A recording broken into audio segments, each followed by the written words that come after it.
trying to wait it out, trying to go for that long game, those late game team fights. But let's see if UMD can turn it around, change the trend a little bit here against one of the best teams in the league. And maybe they're finally going to be the first team where we see that late game AD carry power spike. Yeah, that 45-minute Baron fight or whatever that can decide the game.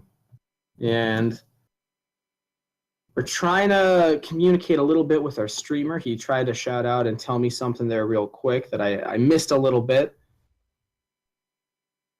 And I'm hearing that we're having some technical difficulties. I don't know how that's affecting the stream right now, if viewers are not able to actually see what's going on, or if there's just a time delay, but we'll get back to you on that once I find out.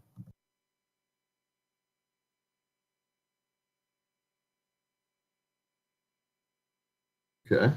All right, so I'm getting reports that the stream failed us a little bit there.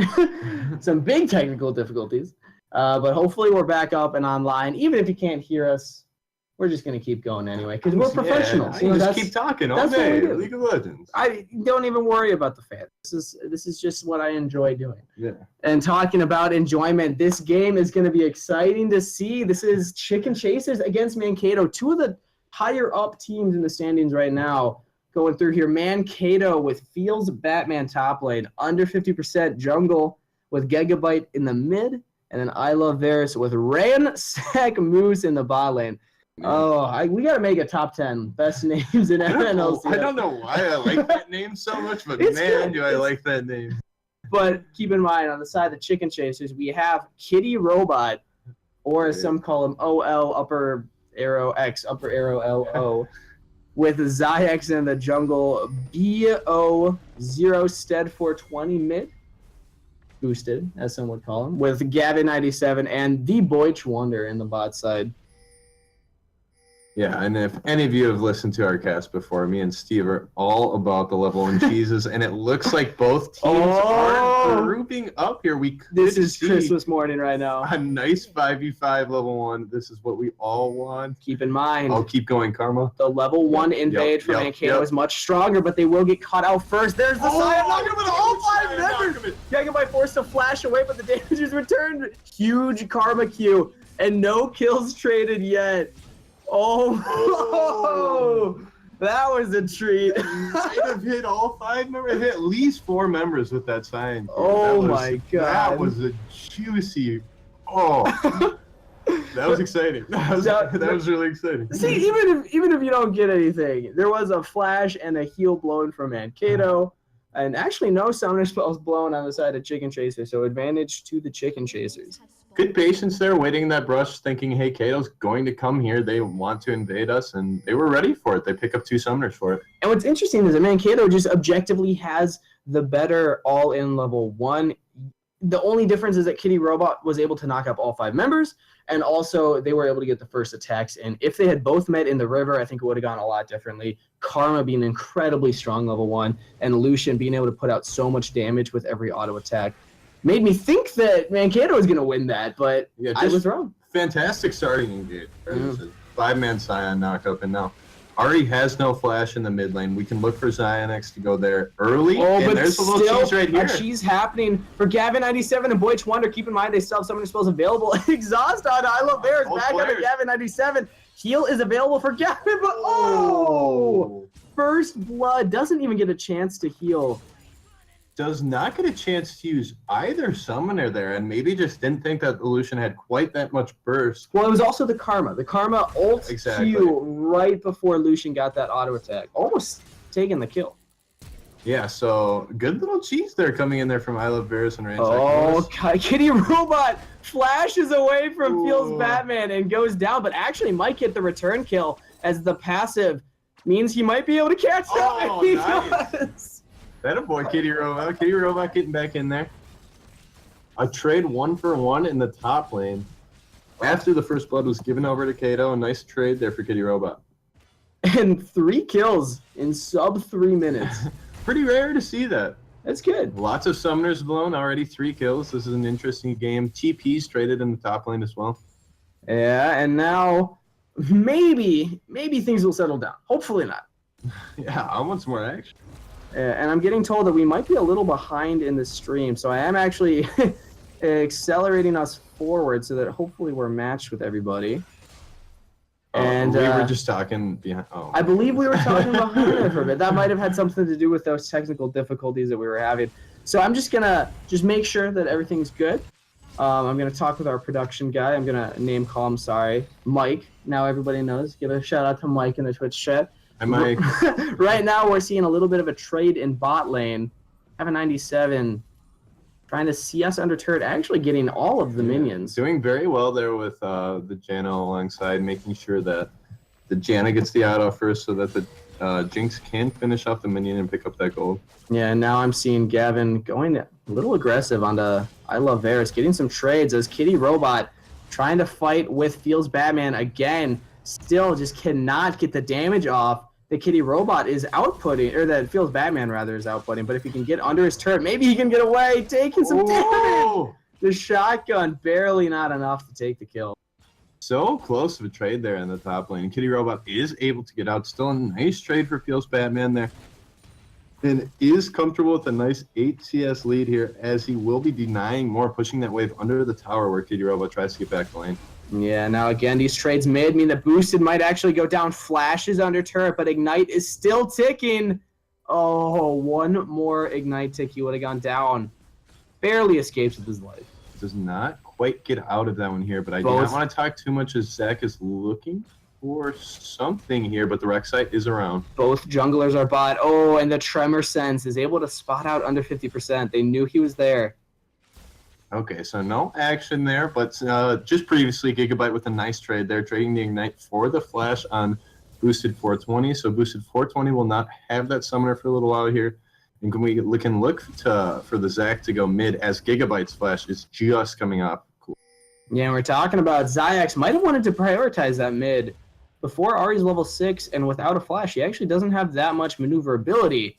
But Boosted, in the meantime, does not have Flash anymore, and Gigabyte about to get it back up means that Xyx kind of missed his opportunity to make a positive effect mid lane. He can still maybe go back, blow the Flash again from Gigabyte to even out the summoner spells, but most likely will not result in a kill.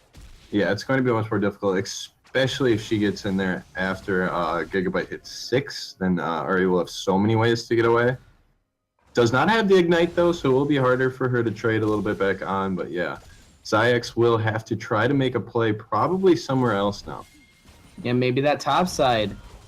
Kitty Robot actually doing a decent job of being able to keep up, or at least close in farm. Yes, he's 8 behind, being 24 to 34, now 10 behind. But when you're against a very aggressive Kled as a Scion, I mean, I still got to credit him. He's not doing it too bad, as now Xyx there is the initiation onto the mid lane, but instead they want to show us bot lane. Gigabyte trying to do the 1v2. Actually getting some damage returned. In the meantime, they know Xyx is not topside, so they just gank up there. Kitty Robot just trying to get some farm. How much farm can I get before I die? and who gets the kill? That's another question. Under 50% actually picking that one up. That's good for Kitty Robot. He doesn't want to get Fields Batman any further ahead. That is good for Kitty Robot, but also that is good for Kato. If they do pick up another kill on the Zac now, will be able to get a little bit farther ahead in the jungle with his 12 CS lead that he's already accumulated. And Ransack Moose wants to try to get a stun off here. Ooh, Gavin just stepping away fast enough so that it's not the stun. Boych Wonder getting aggressive as his 80 carry just wants to see that. That's one of those moments where the sport's like, well, let's go. And the 80 carry's like, no, there's so much fun. I'm going to lose these minions. I'm going to lose like 150 gold. I definitely feel you, Boych Wonder. And I definitely feel you, Gavin. I understand. And now we're seeing again just this jungle pressure that under 50% is putting out, taking the wolves away from Xyx.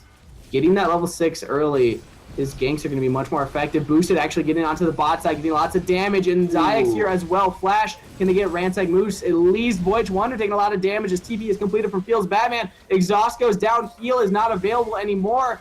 Gets blown, and Xyx still dies, or rather Boych Wonder dies. Xyx afterward, but it is traded 1 for 2. Boosted, can you escape from Fields Batman as finally Gigabyte is on the bot side joining in the fight, and overall a 1 for 3 trade. Really well played by Mankato. Really well played by Mankato, and honestly, UMD doing an all right job there for how far they came behind in the fight. It was a pretty close fight, almost picking up Feels Batman, almost picking up Ransack Moose. Oh, my goodness.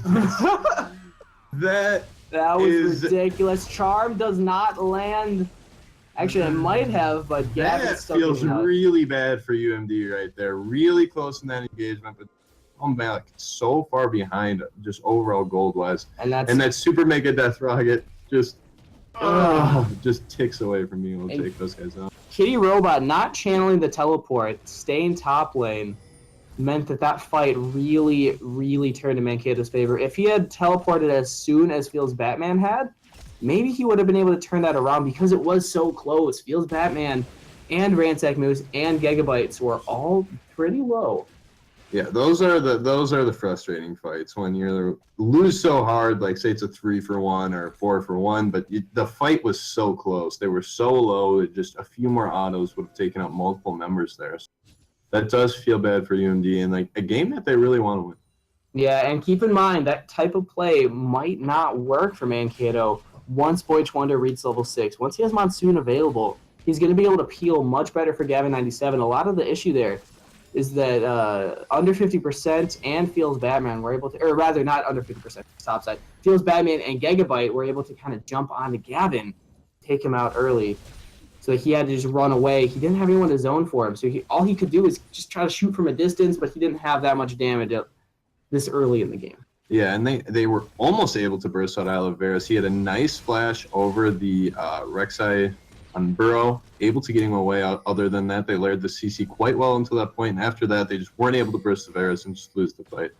But, yeah. Talking about what was going well in topside is that Kitty Robot wasn't losing it too bad. He wasn't winning, but he wasn't getting crushed. Well, this is looking a little bit worse. Looking a little bit worse now. He's down about 20 farms, 17-ish farm, and 2 kills right now to the Kled. Playing the Scion, it can't feel great. Ooh, looks like there's some action in the bot lane here. Trying to get in, sees under 50%. There's the Monsoon from Boych Wonder, but Gigabyte's coming down. Ult from Twisted Fate means that he might be able to join in the fight, but it's too late. Ransack moves, is able to pick up a kill onto Boych Wonder as Zayx goes down to I Love Varus. Now TP from Kitty Robot is channeled, but canceled as Feel Batman able to ult into him, getting that CC to stop it. Boosted. Can you get under turret? Gavin gets charmed, goes down. Flash from Ransack Moose, coupled with the Q, means it's 4 down on the side of UMD. And catastrophic for UMD there. They try to get in that engage. They know that they probably can't win that one, but they try to commit. The Scion teleport, I'm assuming, got canceled there by the Kled. And they just cannot get in on that fight. A 4-for-0 at just 11 minutes. This does not feel good. Kitty Robot not even being able to complete that teleport. Again, that might have been able to turn around that fight as he's not trying to fight Feels Batman, but getting bursted down. Scarl's back up.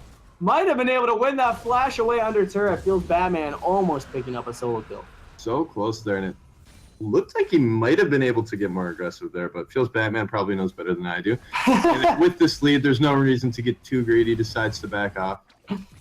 Yeah, he understands that Kitty Robot has to bag and doesn't have teleport, so Feels Batman could choose to teleport back to lane to get a further CS advantage, or go somewhere else on the map with his the teleport somewhere else on the map. By then, hopefully, his ultimate will be up again, so that he can just run back top lane. Yeah, he has some nice roaming capabilities with the teleport as well as the ultimate. Or he can just run the lane. That's what he's choosing to do. He had so many options there. He decided not to push out the wave, so the wave is in a pretty good spot for him here. It's kind of close to his tower. Scion is going to have to come out and try to farm that, and that puts Kitty Robot in a really bad position. Yeah, Kitty Robot trying to actually push it in under turret a little bit here. CSing a little bit. It's difficult to CS with Scion against the Kled, especially when the Kled's is fed, because you want to be able to CS safely from a distance, but it's difficult to get every single minion when you're just farming with your Q and with your E. Yeah, absolutely. And Kitty Robot can't really farm when the wave is in that spot. Like he's just sitting under his tower. If he goes out too far from I Love Paris, takes a couple turret shots. decent little trade there in the mid lane. But yeah, if he goes out too far, he's probably just going to die. So he has to wait for the minions to come in, and that gives Feels Batman the freedom to come roam down the river, do whatever he wants for a little bit here until the wave comes pushing back into his tower. Yeah, has ultimate available. The amazing charge. Best named ability in the game. Zayax finding under 50% in the jungle on Burrow. Doesn't mean that he can actually get the damage out there as the rest of Mankato is here. Blasco knocks him away. Back into the enemy team. That's not the direction you want to go, friend. That was a disappointing Blascon right there. Back into 4 members of Kato, going to pick him off there. Another pick for Kato, 11-2 in kills. We're going to have to get a ref check on that. Yeah. I feel like the Blascon has a bias against where it jumps to. As now this mid turret might be the first to fall. Actually, there was one on bot side already. We missed that earlier. As there's an initiation under that mid turret. Gigabyte jumping in, Charm lands. He's trying to get the damage on a boosted. Monsoon healing up the team as well as knocking Gigabyte back. Takes a little bit of damage, but able to dash away as Ransack Moose almost dies from Zayax. And good defense on the dive there, but maybe a re-engage. Keep in mind, I love Varus 4-1-4 and incredibly healthy on Lucian. They don't want to start a fight with him there. Yeah, Bork already completed picking up the Lucidity boots, which is extremely... I have never seen that before on the Lucian. That's a little bit different. Normally, it is the Berserker Screws or something like the Tabbies if they're very heavily attack damage or lethality comp. But going for the City Boots going to have that lower cooldown and summoner cooldown. Honestly, Merc Tread sometimes picked up as well when there's a heavy CC enemy team like we see here. There is the Twisted Fate, the Rek'Sai, the Scion, even Jinx. So that wouldn't have been a horrible pickup, but it's showing that he really trying to hopefully make some incredible hype. Make some outplays. Yeah, that would be really fun. I'd like to see Varus do that. And we're, again, this constant siege on this mid turret. Actually, not necessarily a siege, but just good rotations for Mankato. They say we don't need our bot lane bot anymore. Let's just send them mid. And a lot of teams haven't been doing this. They get that bot turret and they stay bot. Well, don't do that. You go mid. That way you have 2 into the 1 and then send your mid laner bottom, and you kind of have like a 1-2-1 as your jungler is still roaming around. Yeah, you get that little boosted pressure in the mid lane. If you're able to pick up the bot tower early, you can send them to the mid lane, give them that nice extra pressure so that they can push down another turret possibly. While your mid laner, look at the Ahri, already farming in, getting close to that tier 2 tower, picking up all the farm she needs in the bot lane. Yeah, an initiation onto Gavin97 and Boych Wonder. Boych Wonder has no ultimate available if he gets knocked close to his turret by under 50% ultimate. Flash over the wall from Zach. Summoner spell blown, but in the meantime, mid turret just keeps getting pecked down. Gigabyte on the backside, jumping on Gavin97, picks up the kill there. They didn't have the ward to see he was coming. And now Kitty Robot and Zayax are caught out. They have nowhere to run, nowhere to retreat to, and that's a double kill for Gigabyte. Also, I love Varus picking up one on the backside. That's 4 members down from UMD. This is not looking good. And a clean ace. And they were playing that all right for a little bit there. They had stopped the bleeding for a few minutes, and then just a clean ace for Kato at 16 minutes. And going to be extremely hard for UMD to get back into at this point. Already 9k down, just 16.5 minutes into the game. Kato looking very clean. Yeah, and a lot of that was just the vision control. They knew that Gigabyte was bot side pushing in that turret. They should have put down some wards so that they could see when Gigabyte roamed to help out the team. He caught out Gavin97 completely by surprise when they should have been able to easily tell that he was moving that direction. Yeah, and absolutely. And it looks TF like ultimate completes. He's going in onto I Love Varus, but there's so many members around there. Yes, they're pretty low. A boosted might be getting caught out here. Boych Wonder has Monsoon available at this point. Can they get anything for this? Boosted taking a lot of damage, trying to catch up. Ransack Moose gets caught out. There's the kill, but Boosted might go down as well. Monsoon healing him up barely. And one pickup for the side of Chicken Chasers. Chicken Chasers able to pick up one on that bad side. They are able to get the Twisted Fate teleport ultimate in there and pick up one on the low team of Kato and maybe pick up Infernal Drake here. Try to claw their way back into this game as best they can. I honestly like the play. The only other things they could have done was just try to push out lanes, go top, get some of the minions off of that. But that's naturally bouncing back anyway, or they could have gone bot and mid to further just push out the waves. But they said, nope, we're just going to keep going. We're going to get really aggressive, pulling Immortals. Doesn't matter how far behind we are. We keep fighting as now under 50% taking Kato a lot of damage. does not want to give this up. The Zac passive has been blown, but he might be going down. But on the backside, Feels Batman jumping down onto Boosted. Boosted getting the kill first, and there's the heal, keeping him alive barely. Unburrow out of Feels Batman. He's got to be going down. Oh, and then that was Jana getting the kill. Exhausts are down from both sides. Ransack Moose going down. I Love Varus with a big call. Not getting anything for it, but now Gigabyte has joined the fight. Getting one there. Unburrow from Zac down to I Love Varus. This is a bloodbath. Gigabyte getting a double kill. But overall, good for the Chicken Chasers. And Kato probably just should have given up that Infernal there. They get really aggressive trying to get back into it after they had backs, trying to get their health back. A couple members stay there even though they were kind of low. They say, hey, we're too far ahead. We can still win this fight even if they're we can contest this dragon because we're so far ahead. And they just get a little bit too greedy there and they lose that fight. And hopefully they'll calm it down here a little bit now. Yeah, they were 10K ahead during that fight at Dragon, and now they're still 8K ahead. So it's not still a great lead. But yeah. UMD's comeback's got to come from somewhere, right? Exactly, and that was a good show of them saying, look, I know we're behind, but we can still fight when it's an opportune time. But I think that was more of a story of Mankato just picking the wrong fight. They weren't all there at the start of that. I Love Varus and Gigabyte kind of trickled in at the end as Feels Batman thought he'd be able to burst down Boosted. Couldn't quite get there with the Jano, with the heal coming in from Gavin. Could not quite get the damage out, but this Infernal Drake is still alive. Kled picking up the top tower in the meantime. This could be another fight for Chicken Chasers as Feels Batman. No teleport on the top side. I Love Varus going to be going down. Ransack Moose trying to keep him alive. Can't quite do it. That's another kill going to Chicken Chasers and most likely Dragon, but keep in mind, Feels Batman's pushing the second tier top turret. They're already 5-0 in turrets, and under 50% has a chance for the 50-50 steal here. Gonna jump over the wall. Does he get it? And blue team has secured it. Zayax getting the smite down. Now here's the fight inside of the Dragon Pit, not where they want to be, under 50%. They know it's a 4v3. No ultimate available. They're jumping onto Ransack Moose. There's the kill. Can they get CC on under 50? Able to jump away, but keep in mind, Feels Batman still pushing in topside, gets that turret. So it's a Dragon and a couple kills in trade of 2 turrets. So an interesting trade there, and I would say one that UMD probably had to take. Who are they realistically sending up there but to the initiation stop back in Feels Batman ultimate does not land where the enemy team actually is, but Boosted getting caught out from that charm. Goes down. Feels Batman wants a fight. There's the ultimate. Who's faster? Cuddy Robot might be getting caught out here, though. The charm lands, plus the CC chain for Feels Batman. I Love Varus picking up that kill. And the call comes in. Zayax, can you get away?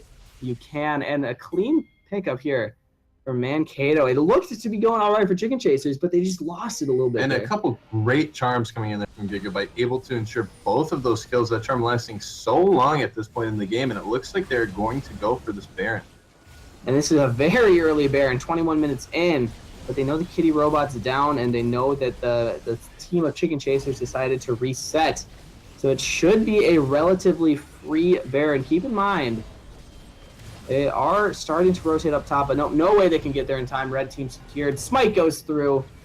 Good job, under 50%. Doing what you're supposed to. 21 and a half minutes into the game, they have secured a Baron. Zayax at least going to be able to pick up this blue buff, try to get anything that he can. And Gavin87 actually trading tower as well. So they try to get what they can. They knew they're in a bad situation. 2 members were down. They could not fight that Baron. They do as best as they can. Feels Boosted, trying to get this mid lane tower as well. Yeah, now we're seeing Gavin97 actually having the Runeans and the BF sword with a cull being almost completed. Only 19 more minions needed before that's gone. This is going to be really good for the Jinx. We're talking about how they need to get to that late game. Well, they're bleeding turrets, that's for sure, but they're actually doing a decent job when it comes to the team fights. If they can keep that up and keep the gold lead. I mean, we've seen that they can win a team fight, even at a 10K gold deficit, just because of Mankato making some errors. If they can keep capitalizing on those and get Gavin to that late game, that's going to be way more effective than the Lucian. Yeah, absolutely. Jinx does scale very well later into the game and will be able to output much more damage to Lucian if they're able to get there. This is a 21-minute Baron that Kato just picked up.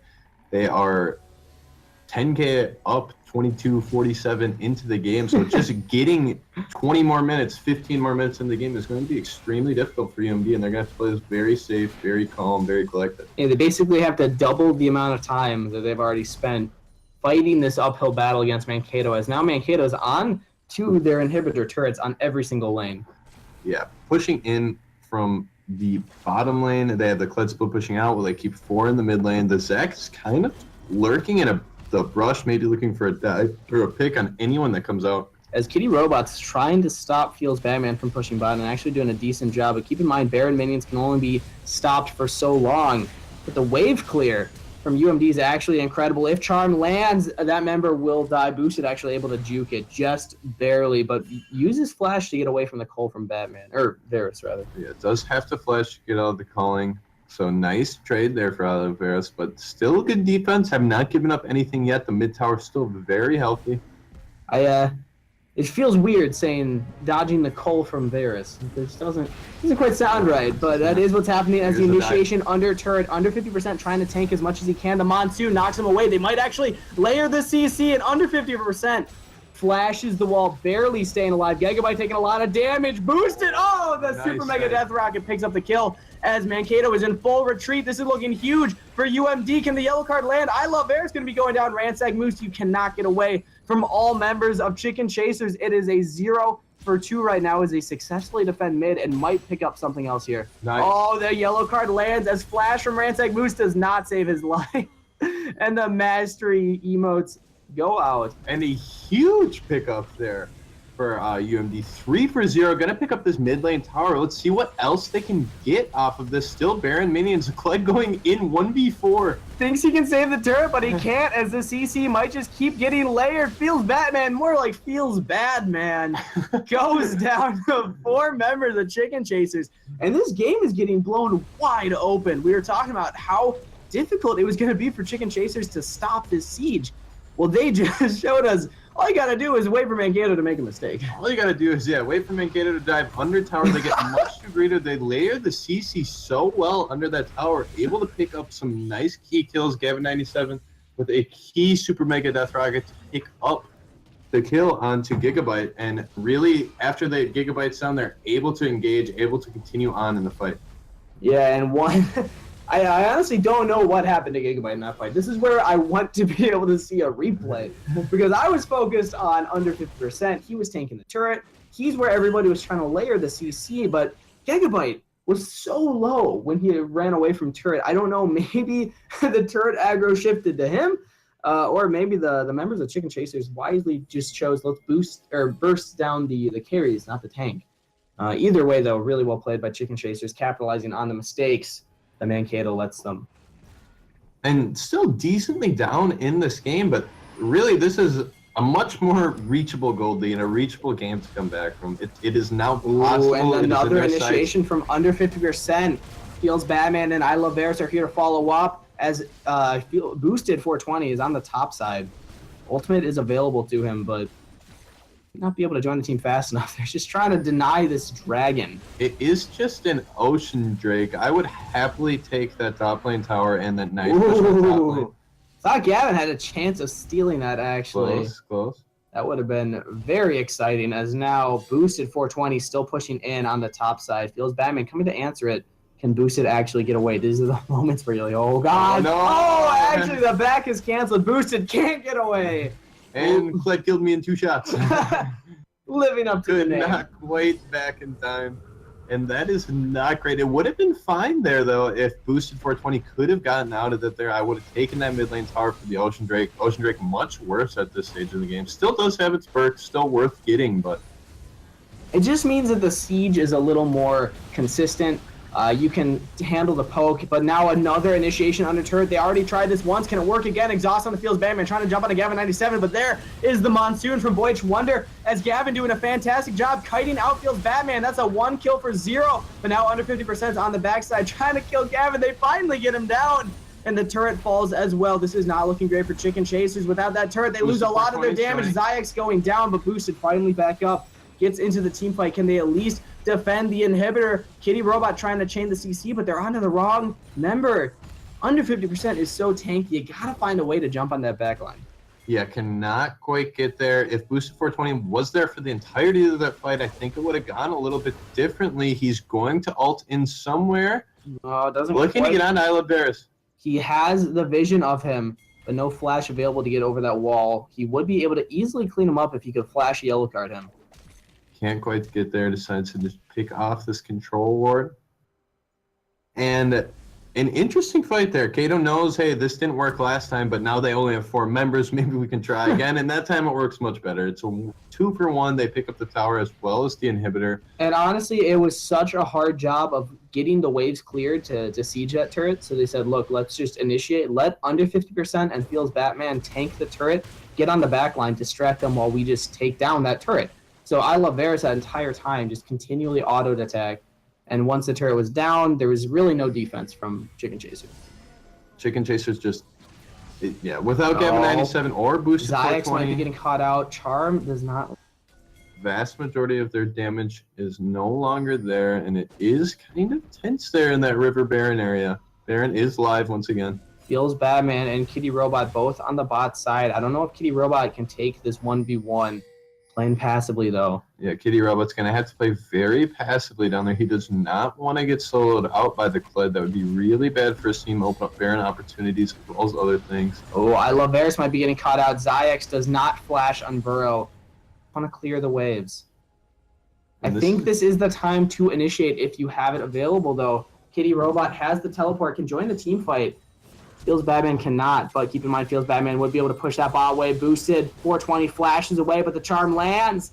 And that's a kill to Feels Batman. On the backside, Zayax trying to get onto Gigabyte. There's the flash on Burrow. Can they get the damage, though? All they have is the 2 tanks and the Janna. Zayax might be going down as well here. It's finally Gavin. There's the damage from the team, but no one to kite for him anymore as he gets caught out by all members. Gigabyte picking up that kill. Kitty Robot trying to lead the enemy team away from the base.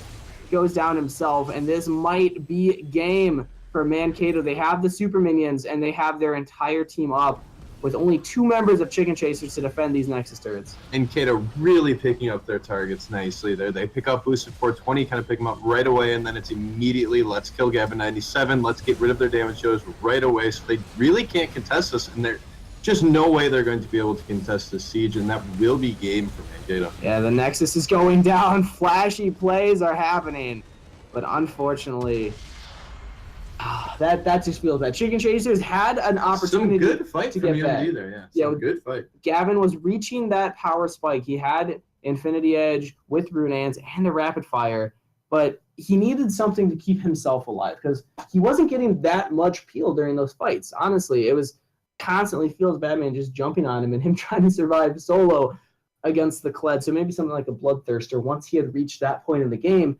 that's the tipping point. That's when Gavin can kind of keep himself alive to an extent, and that plus the peel really would have been good for them, but they just couldn't quite get there. Yeah, and as I was saying, Kato doing excellent job of target selection in that game. They're immediately taking out the damage dealers. Let's get on that TF. Let's get on that Jinx as early as possible. Solo out the carries, and then the fight just becomes so easy after that.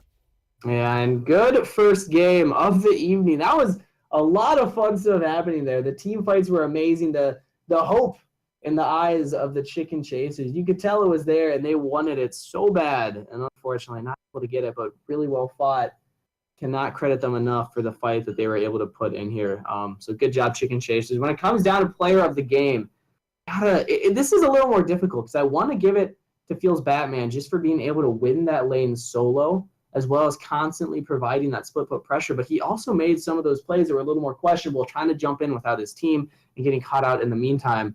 And then when looking at just pure stat lines, Gigabyte landing so many charms, as well as going 5-1 and 11. I think I'm going to have to give it to Gigabyte, but a lot of good performances.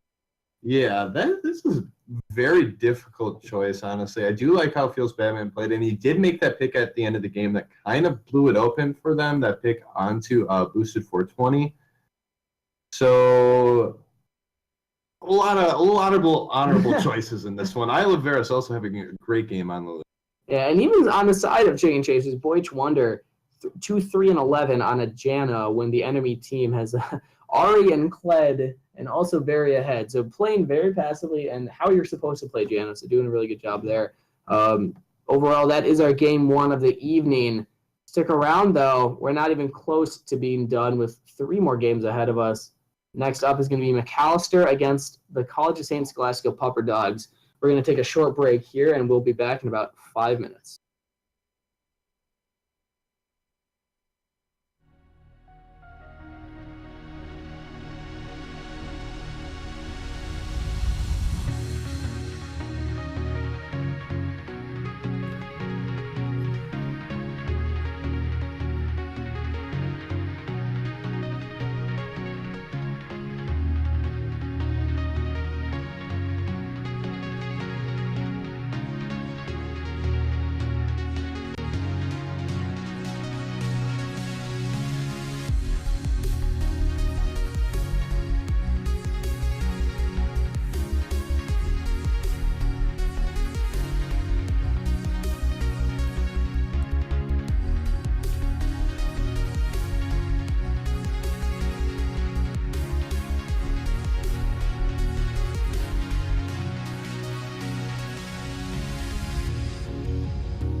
All right, and we just got word that we were muted that whole time. Oh. Hey, that would make sense. I was so confused why we were getting all these chats, but man, we had some good dialogue there. I was proud of ourselves. Yeah, went all over the place there for nothing, but just kidding. It was a great conversation. You know what? It was a memory that we will share forever. Yeah. Money Trees, just you and I. And looking a little bit about this game again, we're talking about how it's McAllister versus the Pupper Dogs, both of which being 3 and 5 in the standings right now. Very, very similar in terms of play style. We see a lot of tanks in the top. Sonny Jesus actually though popping off on Darius last game we saw. I'm really excited to see what Renekton last game. So I'm excited to see what he's able to pull out here.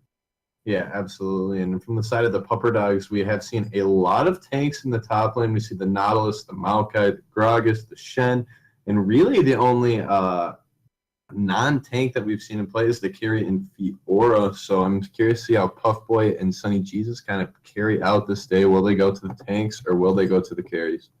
Yeah, that's the big question right now is where is the meta at? We've seen, at least when it comes to professional play in North America and Europe, more of a focus on the carry top lane recently. We've actually seen some Fizz, Camille rising in popularity again, as well as now Fiora, not even an option for Puffboy. Yeah, and we have seen this slight priority shift from the tanks to the carries, but maybe we won't be able to see it at this game as we're seeing a couple of the carries banned out from the top lane immediately in this draft. Puffboy and Sonny Jesus may be both having to fall back onto the tanks, or will we see something kind of juicy like the Fizz, or or the Teemo, or the Galio, maybe a Galio. We saw our first Galio on Tuesday, something like that, and you can tell Puffboy was not happy with that. Like, oh, if I can't play my top laner, you're not playing yours, Sonny Jesus. But what is the next ban? That's the question. Actually going to be Rek'Sai respecting Demolisher. Banning it away against Demolisher here. And we do see a very quick ban back in the Orianna. Actually, let's take away these mages. Yeah, Orianna, a champ that has been incredibly popular throughout this tournament, and for good reason. She plays well into a lot of matchups in this specific meta, being one of the highest pick ban percentages right now.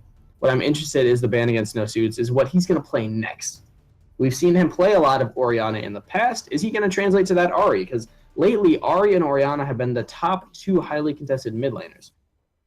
And they are leaving Ahri on the table, instead banning out Elise. This is a really good position for Blue Side to be in. Lulu, the final ban, this is their chance to grab that priority mid laner Ahri. I'm very curious to see if we know Boots will pick this up. They do pick up the Lulu ban with the last ban we saw banned in the last game. As we were saying, it is very high priority in the support position right now. And this is also very high priority in this league and as well in the LCS. It's one of the most aggressive junglers, very highly coveted in the grid. And keep in mind, Kha'Zix's also that second pick when it comes to jungle in terms of just popularity right now. So both of those on the table. If Graves is locked in, I won't be that surprised to see the Kha'Zix, although we have seen a slight meta shift going towards more of the initiating junglers, specifically from Demolisher. He likes to play the Rek'Sai, likes to play the Zac. And now we see Puffboy hovering the Ahri. I like this pickup. As you said, it's been very highly coveted in this league, and a great early pick. Ahri is a fantastic champion right now. Win Cow can play it. Yeah, and Pupper Dogs.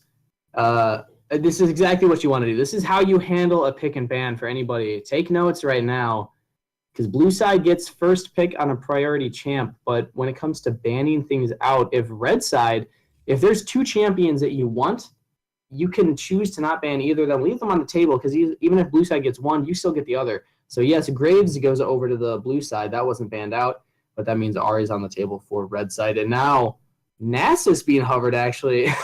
And a Singe, that's the spice. The spice we're talking about. Maybe not spice, just things that aren't played that often. Not as common. That's the stuff that I like to talk about. Yeah, absolutely.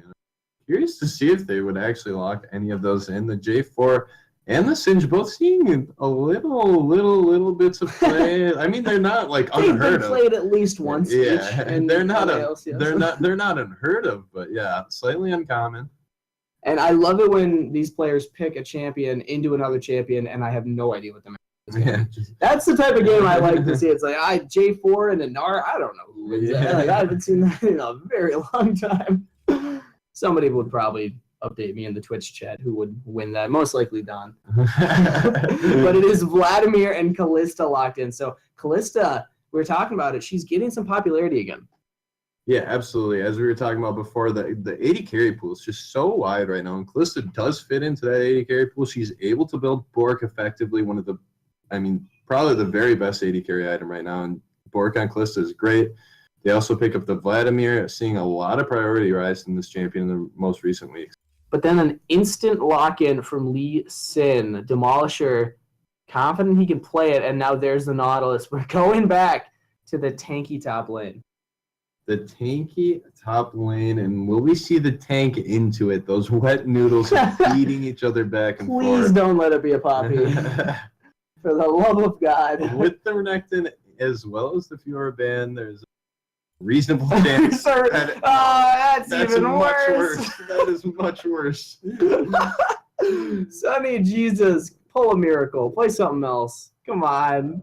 This matchup is just not that fun. But it makes sense. If it's it does make in, sense. If it's locked in, I can't be too mad. I can be disappointed, though. I'm not mad, just disappointed. He still has 15 seconds to change his mind. 16 seconds to make the correct decision. And hovering a million different supports here, too. What will go with this? The Ivern, that's what I'm hoping for. J4 is switched to locked in. There we go. Two cool ones at the end. J4, as we said, not completely unheard of, but a little bit different here, and we'll see that going to the top lane, I assume. As well as the Thresh and Kalista Thresh, a nice little combo there, throwing it back a little bit. Yeah, two of the highest skill cap for each of their position. Kalista, incredibly difficult to play. She's mostly just auto-attacking, but understanding when to rend at the correct time is incredibly important, as well as being able to farm with her Q and get the auto-attack resets with Q in team fights. So she seems like, oh yeah, you just got to attack and jump around. There's a lot more to it than just that. So we'll see if Lakondor has the confidence to play that, and Thresh as well being one of the most mechanically intensive supports. Yeah, absolutely. That's going to be a difficult bot lane to play into this Lucian Karma. The same bot lane that we saw being played last game to great success. I Love Varus going off on the Lucian, 8 kills or something like that. So let's see if Lakondor as well as McNightfall can give it to him in the bot lane. It's an interesting matchup, the Kalista Thresh into the Lucian Karma.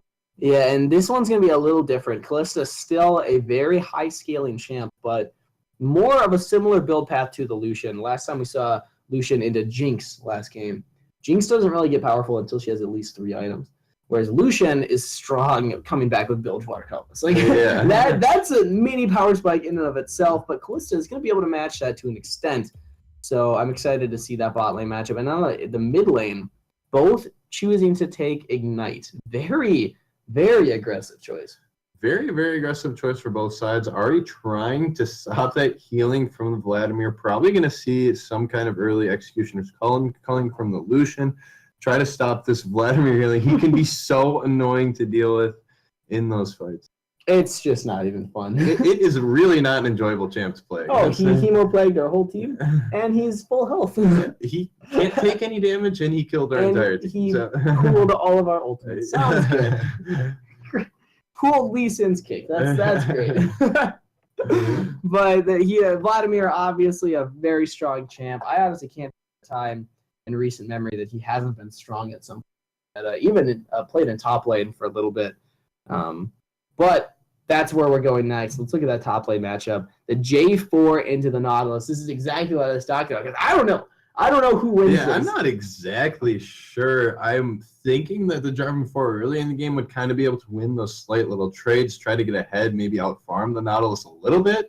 It's kind of what I would imagine, where maybe Nautilus would be more relevant just because he is so tanky later in the game. But I'm very curious to see. Both have very good engage. Yeah, I definitely expect to see the J4 win early. I think that if Sonny Jesus can get a snowball happening, then it's definitely going to go in his favor. And we saw that happen on Tuesday. Sonny Jesus played Renekton, I believe, into a Nautilus and was able to absolutely bully the Nautilus out of lane.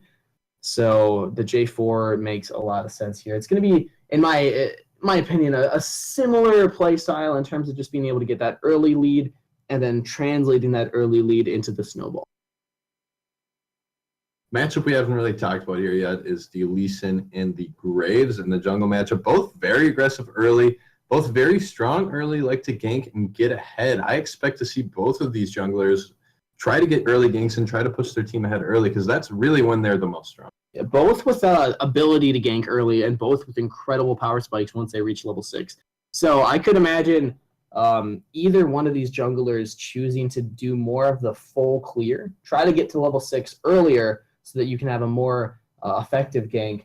But at the same time, if you choose to do that, you're losing that ability that maybe the enemy jungler pulls off a more successful early game gank and gets his team ahead. So a lot of decisions to be made between both these junglers. Yeah, absolutely. And where really are both these junglers going to spend their time? It is pretty difficult to gank a Vladimir, and it's very difficult to gank an Ahri, especially once they hit 6. So curious to see what lanes they try to get ahead here. Yeah, and then when looking at the side of the Pupper Dogs, they have the Lee Sin, and I think that where he's going to want to go is that top side. Lee Sin can build very heavy damage early in the game. Typically, you want to translate that into more of a tanky build late game, but earlier on, you can complete your warrior. You can even go for the bombies if you want. If you want to get the Cinder Hulk item, not as good. Tracker's Knife is the best choice by far, though. So going to get that Tracker's Knife, get some of that extra health, and then going into mostly likely a Black Cleaver, getting the offensive stats. That's why he wants to go top lane, because Nautilus is going to be able to CC lock J4 down, whereas Lee Sin is going to be able to provide the damage early game. Once it translates to the late game team fights, the lane matchups aren't going to matter as much. But early game, I'm expecting to see Demolisher really focus that top side. Yeah, I'm curious to see there. They'll try to get the Nautilus ahead over the J4 if they think that's something they can do, because the J4 probably will be pushing in if the lane goes as we expect. If the J4 is able to get a little bit ahead and farm, able to keep that lane pushed under the turret, so Puffboy has to farm, in a difficult position. It will make it much easier for Demolisher to get in there. Yeah, and getting into this game, we have College of St. Scholastica Pupper Dogs on the red side with Puffboy top lane, Demolisher in the jungle, Winged Cow mid with Ultimatum, and the Updog. Not just a Updog, the Updog on the bot side. On the side of McAllister, blue side, we have Sunny Jesus top lane, Hear Me Roar in the jungle, No Suits. That is an S set, the Germanic S set, not a B, so no suits. No suits. And then in the mid with Le Condor and Formic Nightfall on the bot lane. Tweet at MNLCS or at Sir Buttcake or just in the Twitch chat who's going to win. Hashtag McAllister win, hashtag Pupper Dogs win. And tell us how wrong we are about our predictions. I definitely would have been calling the Vladimir no boots the entire game if you went to correct me right there. So yeah. I like to consider myself a professional. I take these things into account. Sir Buttkick knows it's fun. And talking about the team comps, we mentioned the matchups a lot, where the jungler should be going, providing pressure, but who in the grand scheme of things had the better pick and ban phase in your opinion? I think it is kind of a curious one in the sense that the Pupper Dogs, once again, I do think are a little bit better earlier as Le Condor as well as No Suits. No Suits, high scaling champions in the Vladimir and the Kalista against the Lucian and the Ahri, which spike a little bit earlier. They do have that pure tank and the Nautilus for later in the game. I'm going to give it to...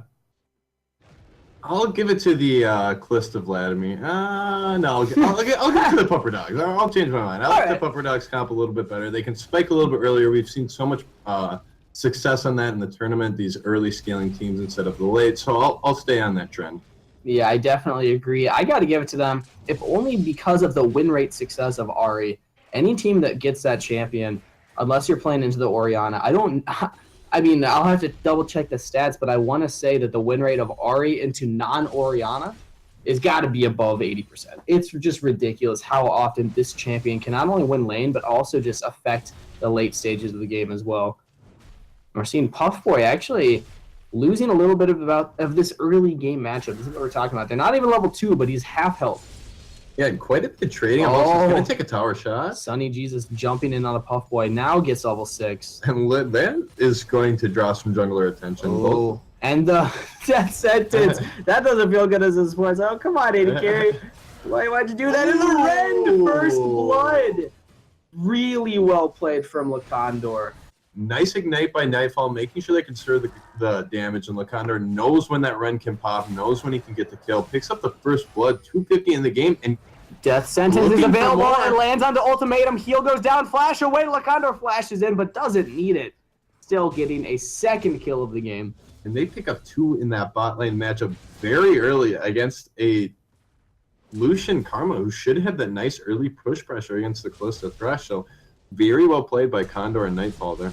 Hear me roar on the top side, hoping the Puff Boy goes all in on Sunny Jesus and actually gets. I mean, I'm never gonna get tired of saying that man's name. I'm just gonna get that out there right now.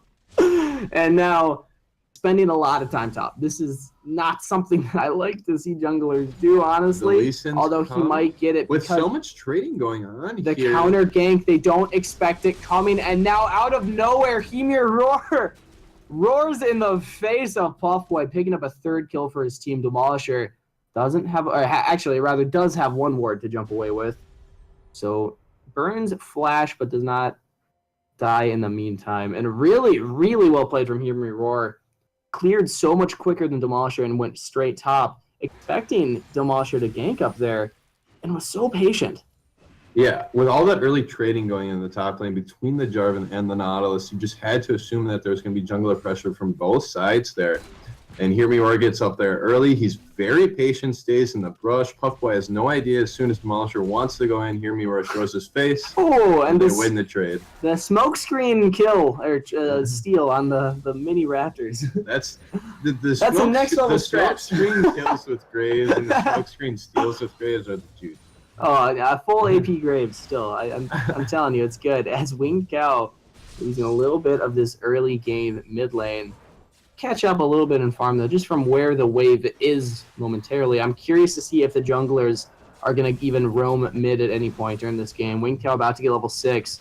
Might actually go down solo to no suits at some point. And Sunny Jesus jumping on a Puff Boy has a level advantage. Pesky shield from Nautilus. It's so hard to 1v1 the Nautilus, especially when he's so near his turret. So near his turret, if Sunny Jesus gets too aggressive there, then he's going to take the turret shots and for surely lose the trade with the Nautilus. And even over time, kind of losing the trade here already. Nautilus is just difficult with the shields, with what he can do. It's difficult to trade with. Especially the corrupting potion on both members means that they both have pretty good sustain. They can tank up a little bit of each other's attacks. Puff Boy not actually going down on Sunny Jesus. There's the damage, though. Sunny Jesus having to back away. And the Puff Boy not getting the auto attack resets, though. That's really where the secret to Nautilus's damage is. The W, the shield, is a reset as Demolisher now is in the mid lane. No pool available for no suits. Actually, it was. I was incorrect. Thought he used it earlier, and the Hemo Plague plus Ignite picks up the kill. And really well played there by No Suits there. He sees Lee Sin coming in, thinks that, hey, I might die. I'm going to go in on the Ahri, and actually able to pick up the kill. And from the follow-up of Nightfall and Hear Me Roar, he's not going to go down either. So really well played by No Suits there. 4-0 here. Yeah, and such a big gold lead at only 6 minutes. And Sunny Jesus, flash ult. Return flash from Puff Boy means that this is going to be pretty easy lane to gank for Demolisher. Once Puff Boy hits level 6, he's going to be able to ult Sunny Jesus back. And Sunny Jesus doesn't really have an escape plan. Demolisher is around the top side. Puff Boy, I honestly think you should stay. Demolisher is up there. Sunny Jesus chasing pretty far, but Demolisher very low as well. They might actually lose the 2v1. And in the meantime, Hear Me Roar and Nightfall are trying to get this Infernal Drake, and they will be able to inch it out. Ooh, the Smite it down to like 1 HP there, I think it was. But yeah, with Lee Sin being topside, they are able to secure that Drake, even though they did come kind of close to losing the fight with the Dragon. They're able to secure that. So a really nice lead here.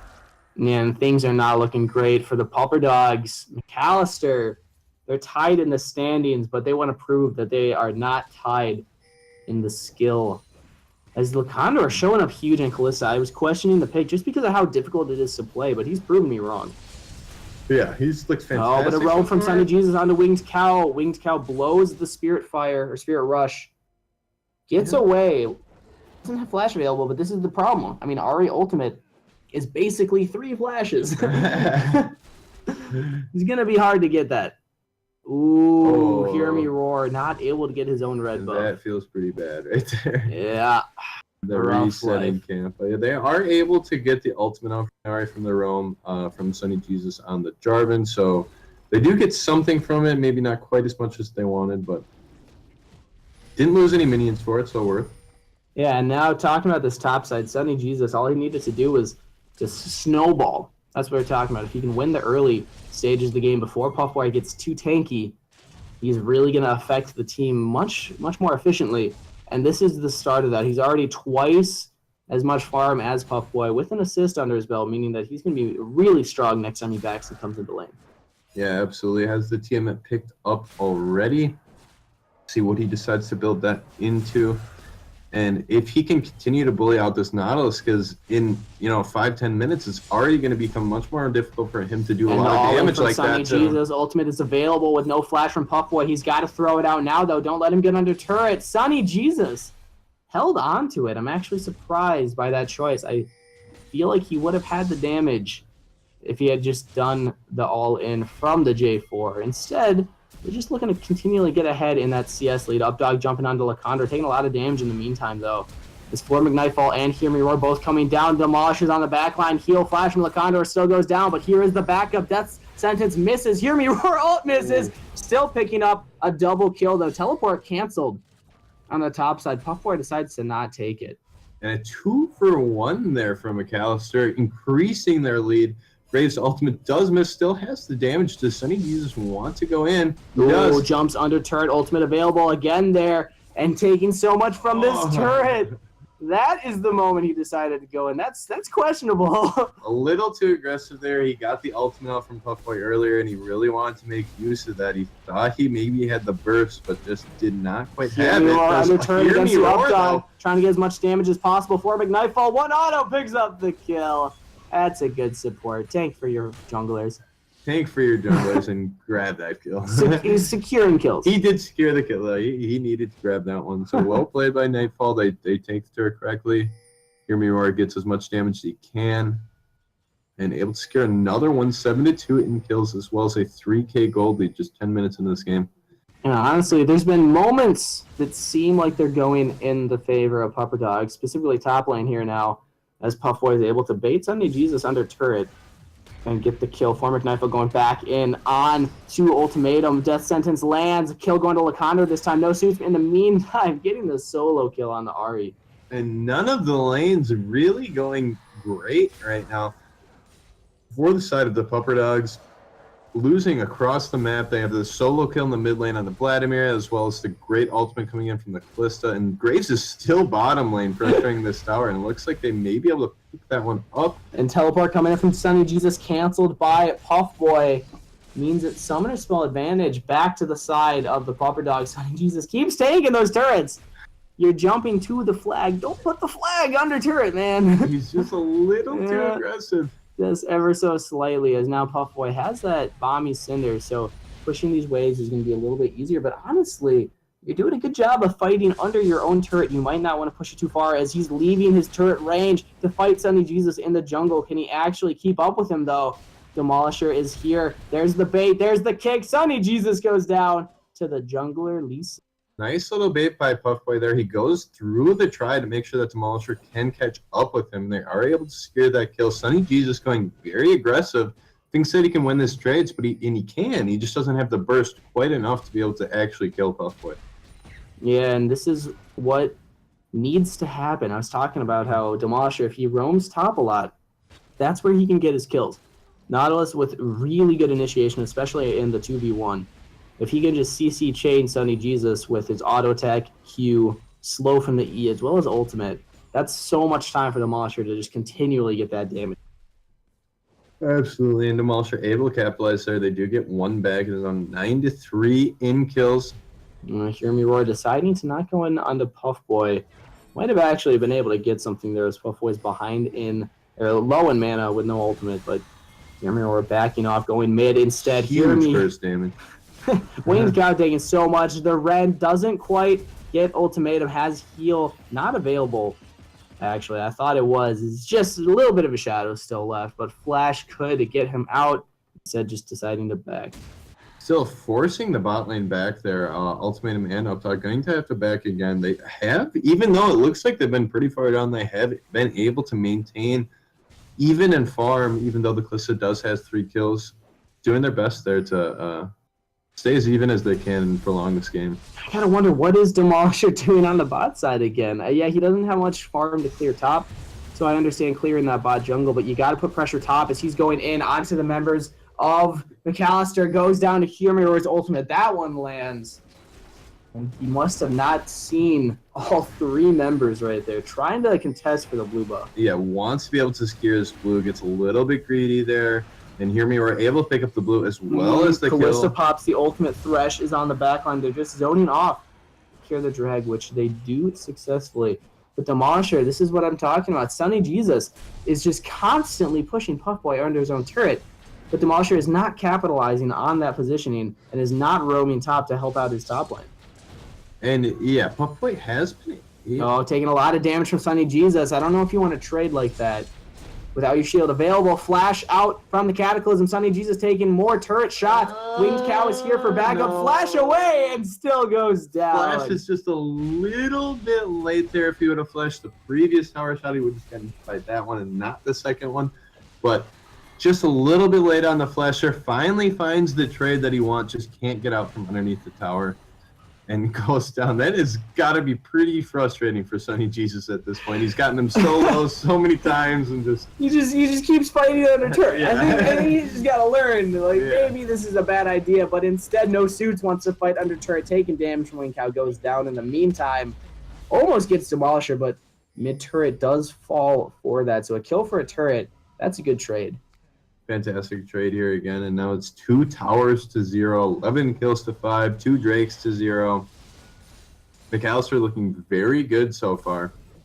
And they do have this comp that we think scales maybe a little bit better than the side of the Pupper Dogs. So Yeah, but keep in mind, Lucian has reached the Bork, making him a much bigger contender in these team fights. Yes, Lakondor has the Bork as well as upgraded boots, as well as the recurve bow, so definitely in a better position. But Ultimatum is going to be able to do a little bit more once they join these teams. yeah, it does not mean that Ultimatum can still not dish out a ton of damage in these fights as long as he is able to free fire, as long as he has good peel from Puff Boy as well as Updog.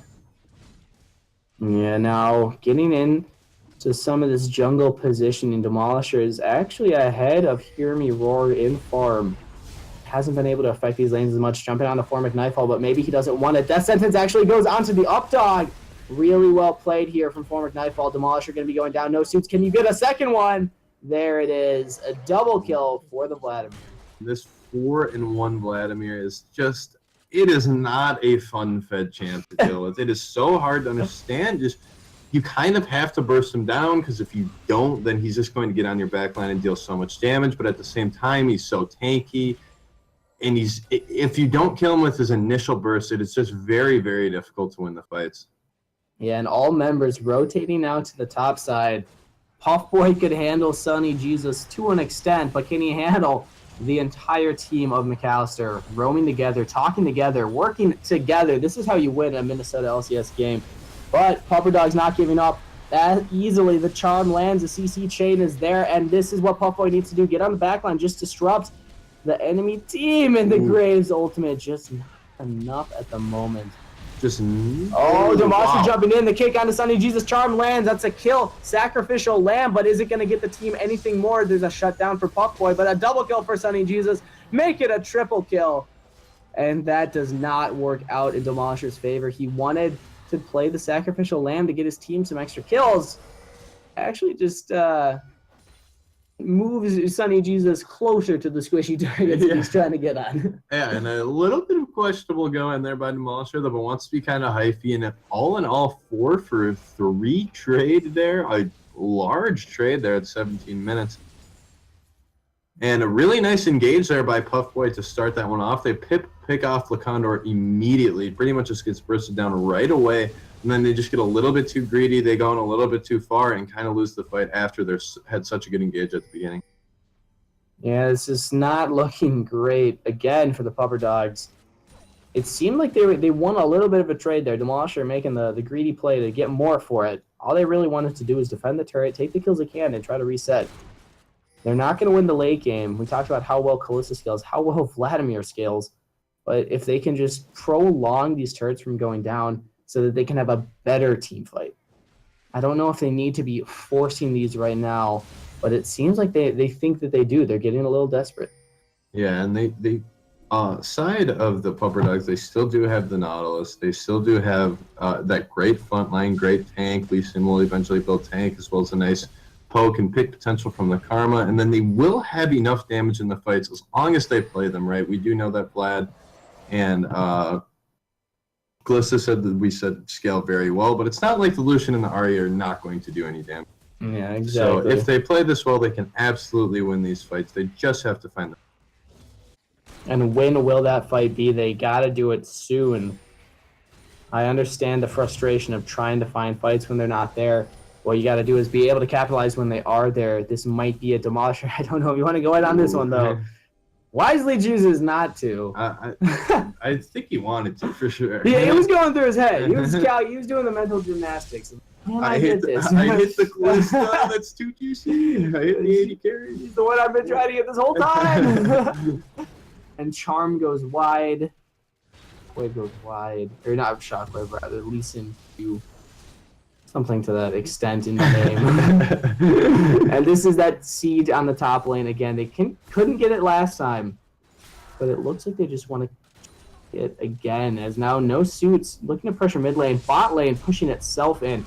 And Pupper Dog's actually trying to engage, but instead Sunny Jesus getting in. Graves' ultimate lands onto so many members, but Puffboy preventing everyone else from getting in. The death sentence onto Demolisher means that he goes down. That's one member for the side. Oh, the Kalista ultimate into death sentence from Formic Nightfall again. Can this man miss a single hook as Updog goes down? This is a really good team fight, though, for the Pupper Dogs, if they can get it, but No Suits finally joined. They had a chance there.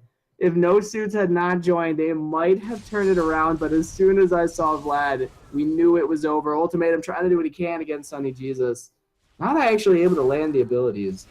And terrific engage there by Sunny Jesus to start off that fight. The Pupper Dogs had no idea that he's coming over. He comes over that little Krugs wall, gets the double ultimate, bursts down two crucial members almost to death, and able to win that fight. And Demolisher really once more, though. Demolisher, if he was able to land that Q, he probably could have burst down. Didn't have the kick, though. No ultimate available. No flash available either. He probably would have died, but he might have been able to get the kill. We know he would have taken it. Yeah. If he had landed it, he would have taken it. We all know and love Demolisher for that. They're going to be able to pad their lead up even more here, pick up a second Infernal Drake for their efforts. Third Dragon.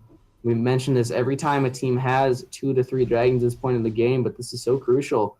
Once we get to that 34-minute mark, 35-minute mark, and Elder Drag is now in contention, you can almost make a trade of Baron for Elder, especially when you have 2 Infernal Drakes, because the team fight capability is just going to be insane. It's going to be 36%, or 32%, sorry, percent increase in attack damage and ability power. Yeah, it's 8% for each Drake that you have that go up, so 16 times 2 with the Elder Dragon, and 32% increased damage in those fights is insane.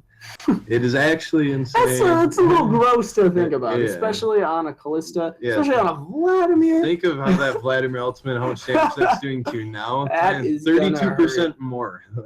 And just sprinkle on a true damage burn on top of it. Yeah. Just sprinkle that on with Elder Drag. So again, not only are they going to be able to do more damage to these objectives, but also going to be able to get more from them. Elder Drake isn't going to do much for the side of the Pupper Dogs. Still need to pressure it because they can't let McAllister get that. They just cannot give that up when it's up.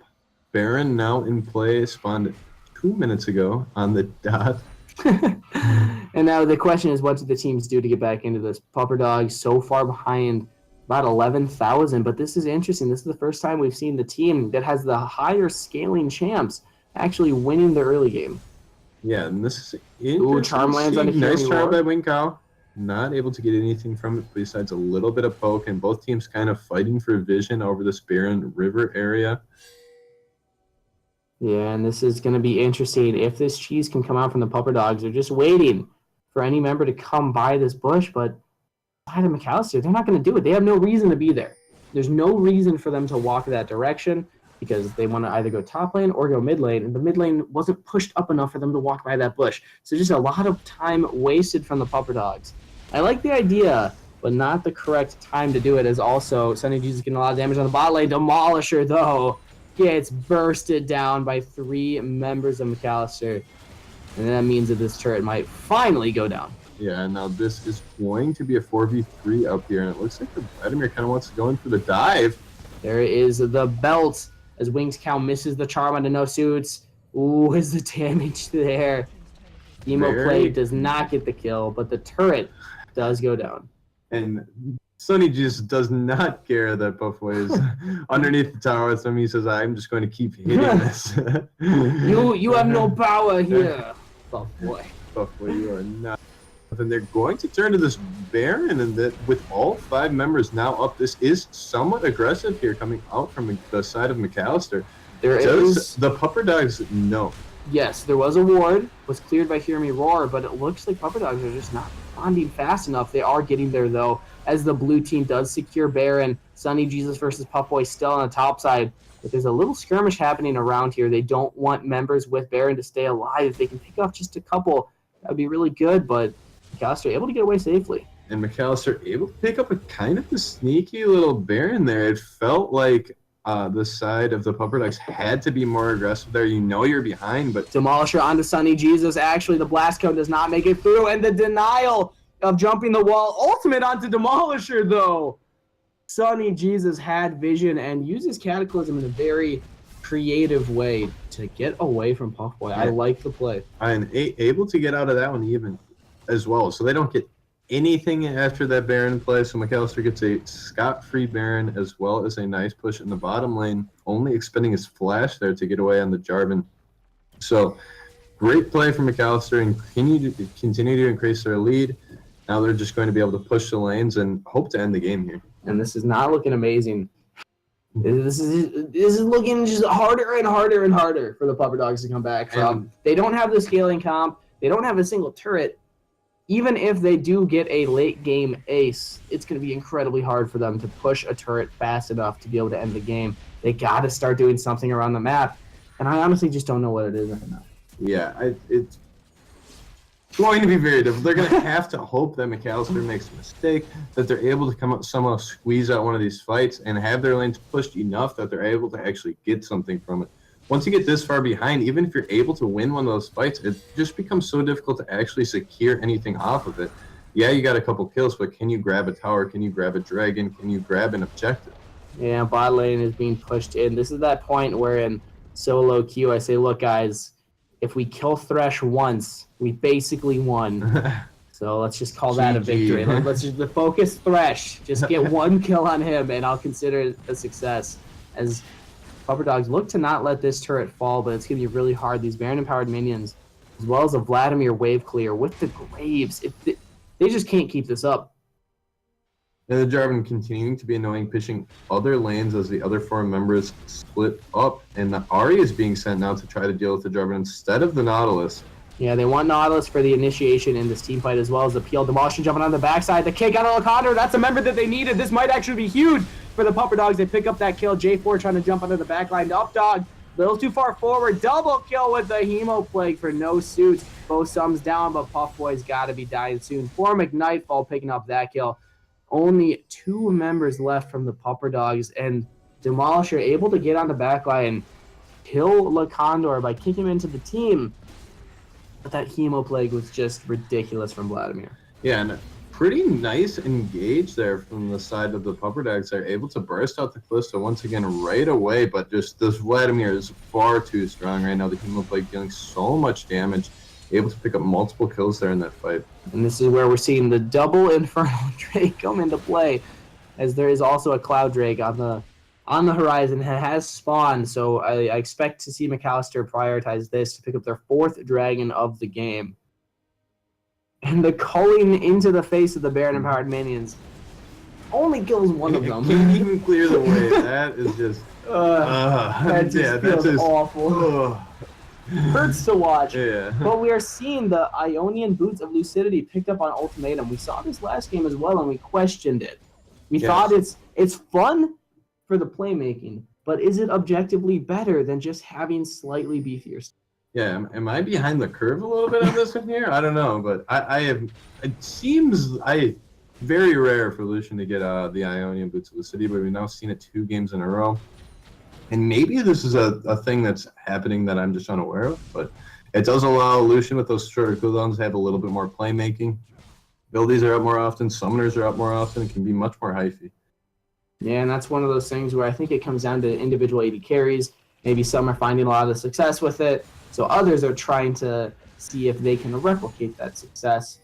But sometimes it's just better to go with what you're comfortable with as opposed to what other people are testing out and trying out, because we're seeing it worked last game, but Ultimatum not able to replicate that. I think a lot of that having to do with the early game loss, you could say, in the bot lane. They were not able to win the 2v2 with Kalista getting a double kill sub 4 minutes. That definitely doesn't help your lane. Does not your feel lane great. pressure. Yeah. And now we're seeing the repercussions of that as mid and bot lane were heavily punished from the side of McAllister. And now bot lane with no inhibitor. Mid lane looks to be the next target. Yeah, and Baron buff no longer alive. They're going to continue to siege, though, with these 4 Drakes. Double water means that even if they do get hurt, they can kind of back off the fight for a little bit. Maybe we'll clear some jungle and regenerate their health bars. So this siege is just going to be really ongoing for quite a while here, and it's going to be a daunting task for the Pupper Dogs. Yeah, and this doesn't feel good when you already have to deal with super minions on the bot side, too. This is the moment where you either have to make a move for a team fight or just choose one lane to defend. Send Puffboy mid to help out. Because a 4v4, I just don't see them winning this when they're this far behind. Death Sentence lands onto Demolisher, and that is the Death Sentence as he goes down. But Charm out of Hear Me Roar, can he get the Lantern? Doesn't actually need to. Ultimate from Formic Nightfall gets him into there. LaCondor not picking up the kill, actually. No suits hitting his Zonias. I don't know if that was intentional or maybe an accident, as he clearly didn't need it, but a triple kill anyway to Sunny Jesus. Can he get more for it, though? Maybe a quadra, but definitely looks to be the end of the game. McAllister want to pressure these Nexus turrets. They want to get this final kill as well. Hear Me Roar, jumping. Oh! Hey, almost going down, but that ace. Quadra will be given over to him, but they're still able to pick up the kill. And now this is going to be GG. Nexus falls, McAllister rises in the standings. And unfortunately for the Pupper Dogs, they're just going to have to deal with a possibility of missing that playoff spot now. I honestly, it's going to be really hard for them to secure their spot in next week, but they still have a chance to fight their way back and to be able to get into those lower tier spots on the tournament. Yeah, absolutely. This is a big game for both teams. Both teams at 3 wins. This one gets you up to that 4th win, as you were saying before. 6 secures a playoff spot. With only a couple weeks left, this is very key matches into getting into that playoffs and that seeding. Yeah, so the question is now, what do Pupper Dogs do next? They focused on the early game, but lost their early game. That's a difficult place to be in as a team, whereas on the side of McAllister, they focused on the late game. Won both, clearly, but really well played from them. I got to admit, I'm really impressed with Nightfall not dying a single time throughout that entire game, especially as a Thresh. If he did not get an S, I mean, I know that this is a custom-made game, so you don't get rankings, but if this was solo duo, and that's one of those moments where you're like, S-, like, why? Why? The 2-0 and 22 wasn't good enough for you? Playing out of his mind, Thresh. I honestly, looking at No Suits and Hear Me Roar, they did incredible as well. I just cannot. I didn't see a Death Sentence miss. At least it didn't register. I'm sure that he missed a couple, but I never saw it happen and be like, oh, he missed. Whoops. Like, it seemed like every time he landed it. Yeah, Nightfall's my player of the game. I thought he played fantastic. That game, his scoreline shows it. He had that Nice play early in the game to set up the Callisto for the double kill. 3 minutes into the game or whatever that was. Pick getting ahead early in that bot lane. Yeah, but that is our second game of the evening being finished up. Congratulations, McAllister, rising up in the standings. Now 4 and 5, tied with the University of Minnesota Pocket Picks. It's a really good position to be in. And they're also tied for that 6th place spot. Keep in mind, top 8 make it to playoffs. So they're feeling very comfortable at the moment. And now we're going to be getting into our next game after a short break, but don't go anywhere because this game's going to be a lot of fun. One of the crowd favorite teams in University of Minnesota, ganked by Gophers, playing against St. Cloud. 2 teams that have been in Minnesota LCS for a long time, both competed last split as well. And a lot of fun guys on both teams and a lot of fun champion picks. And just a fun game. I'm expecting it to be enjoyable. I'd like it to be a fun game. Yeah, I think that's the goal for everybody involved. Yeah. So don't go anywhere. We're going to take a short break and then be right back.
All right, hello everybody and welcome back. This time we're not muted.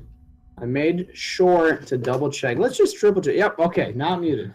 We're good this time. Fantastic. We are professionals. This is a professional production, and let's not talk while we're muted. Yeah, let's not talk while we're muted, or not try to talk. Yeah, exactly. And this next game, third game of the evening, and we just had two pretty explosive ones. That last one went opposite of how we expected it to. So a little bit of an upset there in terms of which team we expected to win. But now we're getting into a game it's a little more one-sided in terms of placement as of right now. We see University of Minnesota ganked by Gophers playing against St. Olaf. Now, keep in mind, this is the second-place team against the third-place team. So they're very close in the standings, but ganked by Gophers being 7-0, whereas St. Olaf being 6-3. St. Olaf has played 2 more games, also have 3 more losses. Last game, they were exactly tied. This time, ganked by Gophers have a slight lead, just in terms of win-loss ratio being at 100%. St. Olaf being at 66%. But keep in mind, St. Olaf still a very strong team. They have 6 wins under their belt. That means a lot right now. Yeah, absolutely. St. Olaf already in the playoff picture, probably very comfortable with where they are at in the standings, but would love to show that they can beat a top-tier team here in the UMN ganked by Gophers. And this would be a fantastic win there if they're able to dethrone the undefeated team. Yeah, exactly. And still waiting for ganked by Gophers to get in. We're 20 minutes ahead of schedule. This is really we're speeding through this. We're churning through. We're trekking. So keep in mind, ganked by Gophers they can take their time. They can take as much time as they want to get into this. Although I think everybody would be a little more happy if we got these games going a little early, except for maybe those that are tuning in specifically to watch St. Olaf or ganked by Gophers. They might be a little late. So everybody, let your friends know on social media, word of mouth. Text about to go down. Send out the mass text. Ganked by Gophers versus St. Olaf. Second place versus third place. We'll see if ganked by Gophers can keep their undefeated streak going here. And if not, what does that mean for their game next against McAllister next week? That's a bigger question, as that is being hyped up as possibly the game of the split. It's essentially the TSM versus CLG. Well, I guess more like TSM versus Cloud9 this past split. I don't know if CLG is CLG. You know what? You CLG bias. They're on the up. They'll still win fourth playoffs. Place still. Name a spring split that they've lost in the past 2 years. They look okay. But now talking about Minnesota LCS, we again have ganked by Gophers against St. Olaf. One of the most fun teams to watch. Or to watch in this tournament. I love St. Olaf. They're really fun guys and also just really creative in their picks and bans. St. Cloud. Sorry. Whew, my bad. I have been giving misinformation this entire time, reading the schedule wrong. So St. Cloud, not St. Olaf. This is the problem when there's too many Saints in Minnesota. I know that we're nice people, but my goodness. So St. Cloud is instead of St. Olaf. Everything we just said, basically, a little bit off. Pretend we were muted. Yeah, we should have been muted that the time. one time. So St. Cloud instead of St. Olaf. St. Cloud at a very different place in the standings, being actually still fighting for their playoff spot. Only 2-6. Yeah. Very, very different standings. Basically reverse of St. Olaf. Yeah, not quite to where they'd love to be. They still need to pick up 4 wins to be in that playoff spot. Yeah. So let's see if they can do it against one of the best teams in the league. Yeah, and keep in mind, getting 6 wins guarantees you a playoff spot, but you don't have to have 6 wins in order to qualify for the playoffs. That's a very good distinction to make. So the only teams so far that have secured their playoff spots are Mankato State Mavericks, Minnesota ganked by Gophers with St. Olaf, and then Ram Ranch, all of them having 6 wins or more. People on the fringe being the Chicken Chasers. They just won a game today, putting them at 5-4.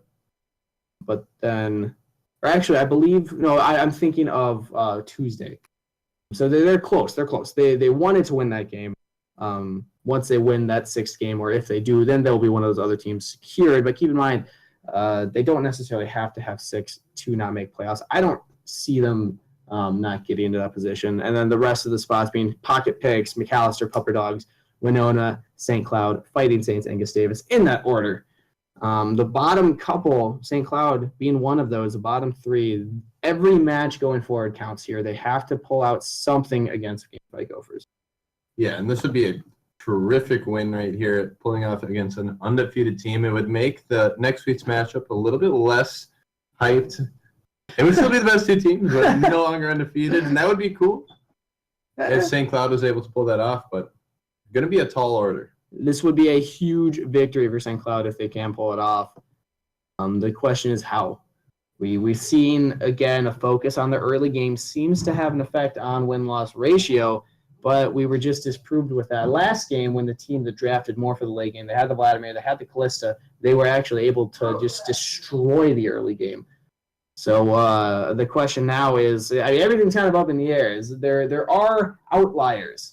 There are outliers, and still none of these games have gone late.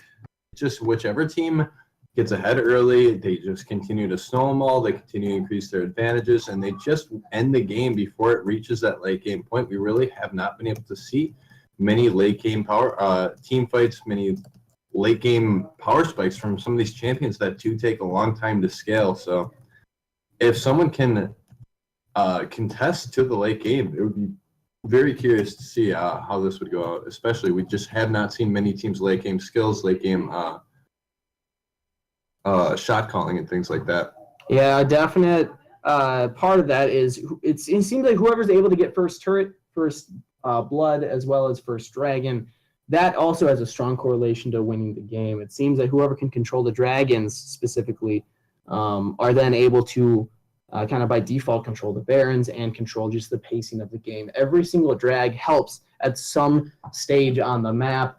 Cloud Drake helps you rotations to get from turret to turret, from objective to objective.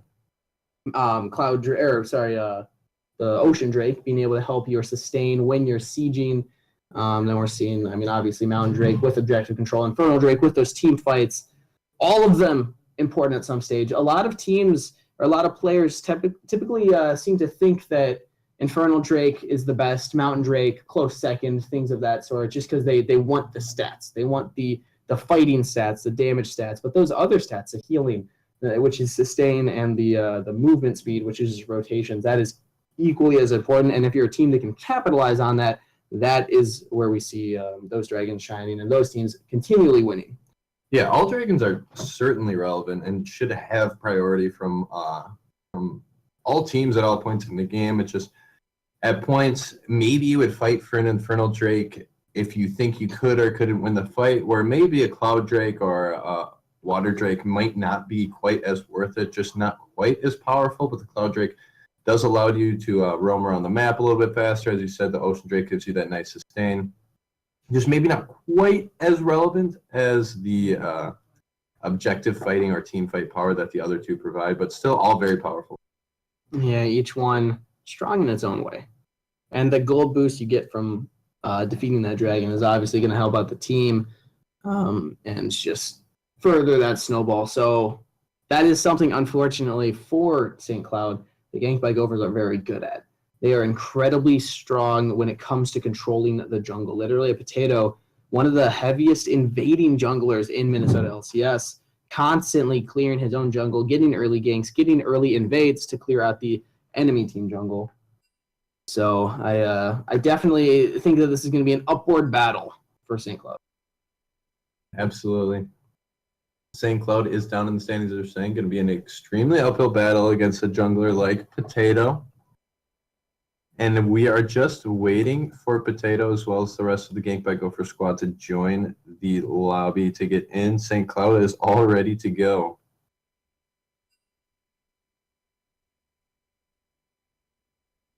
And I just gotta send some quick jokes in the chat. And Springs 24 actually bringing up a good point. How can they formally change their name to Saint Cloud 9? I actually wouldn't mind that. That would be a cool name. That would be a great name. There might be some copyright issues. We'll have to check with that. I don't know if we have the budget to go to court with Cloud 9, the team. I don't want to go to court with Sneaky, dude. Yeah, I mean, we're such good friends already. I would just make it awkward. I play with him all the time. Yeah, that would be weird. Right. Well, it would distract them though from playoffs, so maybe that's a good idea. That's a secret strat. Is I am a secret CLG sleeper agent, so Yeah. anything I can do to get my team ahead, man. And now we do have 10 minutes for Ganked by Gophers need to get in here. I had received word from the head coach, Keithar, that they were looking to hopefully end the evening a little earlier, try to communicate with teams so that we could start early. I'm assuming that's why St. Cloud is here 20 minutes ahead of time, but where's Ganked by Gophers? That's the question now. I mean, you got what you wanted. You wanted to start early, but now, yeah, making us wait. Dang it, Ganked by Gophers. Rough life.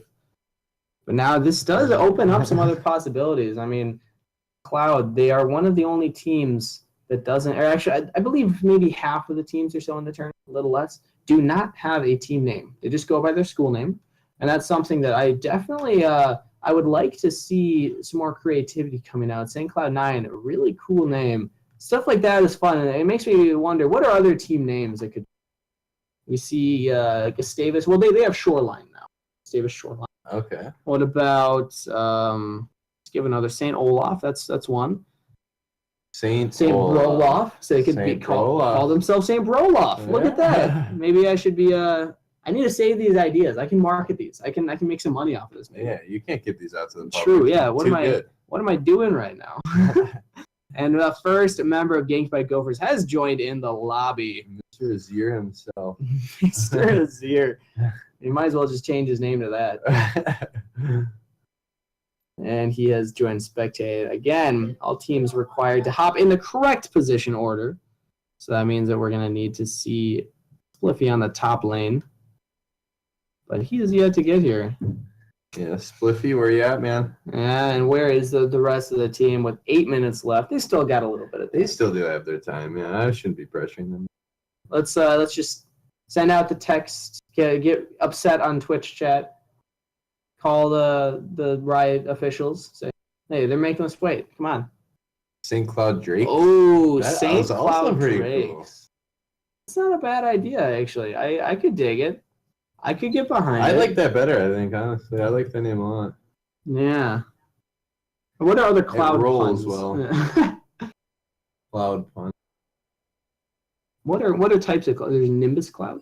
There's my Cloud knowledge is not as high as yours, honestly. See, all I say is that I played a lot of Yu-Gi-Oh back in the day, and there was a whole subset of cards that were all named after clouds.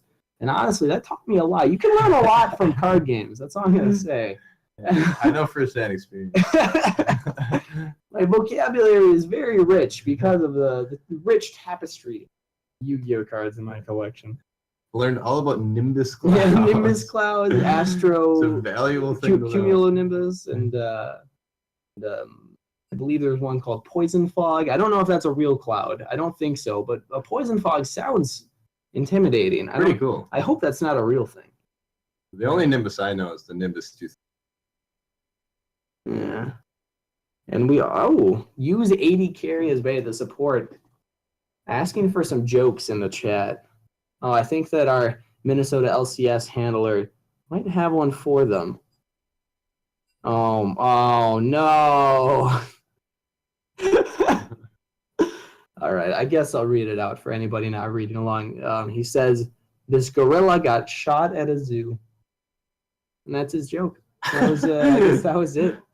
I thought it was dead. I thought it was, that was too soon. But I thought the meme was done.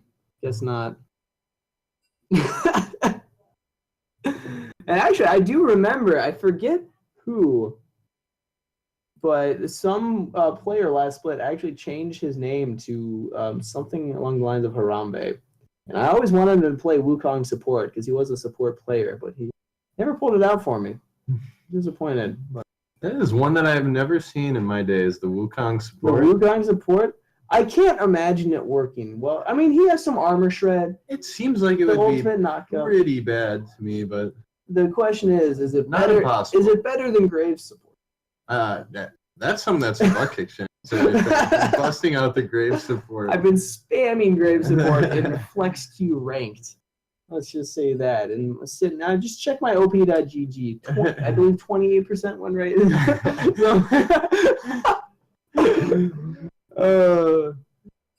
I should probably stop.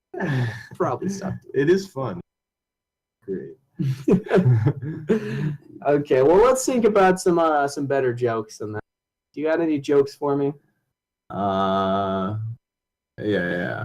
What do you say when Batman skips church? I don't know. What do you say? Christian Bale. Oh, that's a good one. Okay. Well, what's another one? What can I think? I got a couple off the top normally. What do you call a fish with no eyes? What do you call it? A fish. Oh my god. This is awful. And these are the jokes I like, actually. Like, oddly enough, this is something that I enjoy, even though it hurts to hear. I gotta think. Oh, there we go. Springs 24 is listening. Springs 24 knows. All right, let's think of another one. What do you Well, what kind of car does Barbie drive? What kind of car is her butt kick? A Toyota. Yeah. Hey, I might have said that one already. Actually. I don't recall. I remember for a short time, I think it was Chicken Chasers, were the dads.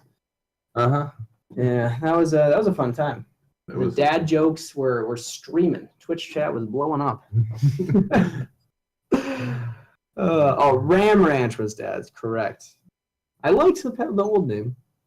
Absolutely. And I just don't see them as ranchers. I don't see them as. I mean, they haven't played Alistair once, so I'm very very confused with that name choice as well. With only 3 minutes remaining, this torture will be over soon. Well, there's only so much we can talk about. What was a fun thing you did this weekend? That was rhetorical. Let's figure out something. Yeah, we're not talking about. We're not talking about. Looking at specifically this matchup, we have again St. Cloud versus Ganked by Gophers. I was incorrect for a very long time. They're talking about St. Olaf, but St. Cloud has a very interesting pick and ban phase under their belt. Ganked by Gophers a little more standard. They like to go off of the meta, and they especially like to pick and ban off of the meta as well. Whereas St. Cloud, they're playing a lot of interesting picks, a lot of Zach and Hecarim Vi jungle, so a heavy initiation there. They actually played Ezreal 2 different weeks in the as the AD carry with Caitlyn and a Twitch. That's something that hasn't been seen that much, but they're known to play some of those more off-meta picks. Yeah, honestly, not a lot of duplicating in a lot of St. Cloud's drafting here. A lot of unique champions, unique picks, not a lot of replicating from really any of their members. Different team comps every week. Yeah, and that kind of unpredictability can actually be used to their advantage. Looking at their champion pool, they're not afraid to switch it up. Use AD carry as bait. One of the only members to play Zillion support this tournament and playing it multiple times. So mild success, actually. So I like the bottom combo that they have. Use AD carry as bait and Sean Nelson both seem to be very comfortable playing with each other in that bot lane. Yeah, absolutely. We have seen them. The Cillian pick is a unique one and can be very frustrating to play against. Able to hit those double bombs, lots of damage, and can be very difficult to win fights again because if the ultimate is used correctly, you just get an entire another life in a fight, which is really can be game changing. Yeah, and finally, Ganked by Gophers are all here. We're just hopping into Champs Select. We didn't actually get the R, however, from St. Cloud. Hope that they are, in fact, ready, because I don't want to have to go through all that again. But in the meantime, we're going to see the first pick the Ganked by Gophers take, and it is the Fizz. It's something we've seen in top lane a couple times, but more importantly, Springs 24 has played it. Yeah, and immediate banning coming in here from both sides, taking the Ivern away from Potato and then the Zac away from Burga. That is one of the champions that we have seen replicated in Burga's champion pool. Wow, these are quick bans. But they're going to take the Zac away as well as the Ivern, which you've also seen Potato play. And the Lulu's been banned every game tonight. every single game. Yet to see it play. Finally, I think we all could have guessed that it would have been Azir. But what's interesting to note is, again, Ivern banned against Potato. Yes, he's played it, but he's also known for playing more initiating carry junglers. So the Graves make sense. Ivern maybe a little more questionable, but Lucian actually prioritized for Never Vote Yes. Never Vote Yes, picking up that Lucian. We've seen Lucian played in every game tonight as well, doing very well in the first game, not so well in the second game. So let's see how Never Vote Yes looks on the champion. Yeah. And what will Combry and Berga look to lock in as St. Cloud's first 2 picks here? I expect to see something like an 80 carry jungle. They don't want to really show their solo lanes because against Spliffy and Witty Parker, who are both known for their dominant lane positioning and just ability to win lane constantly, it's really good to get a counter pick against those two. So then they do lock in the Vi, so that is something that we've seen Berga play privately. He likes these like kind of bulky, engagey, still do a decent amount of damage type things like the Zac, like the Vi, like the Hecarim.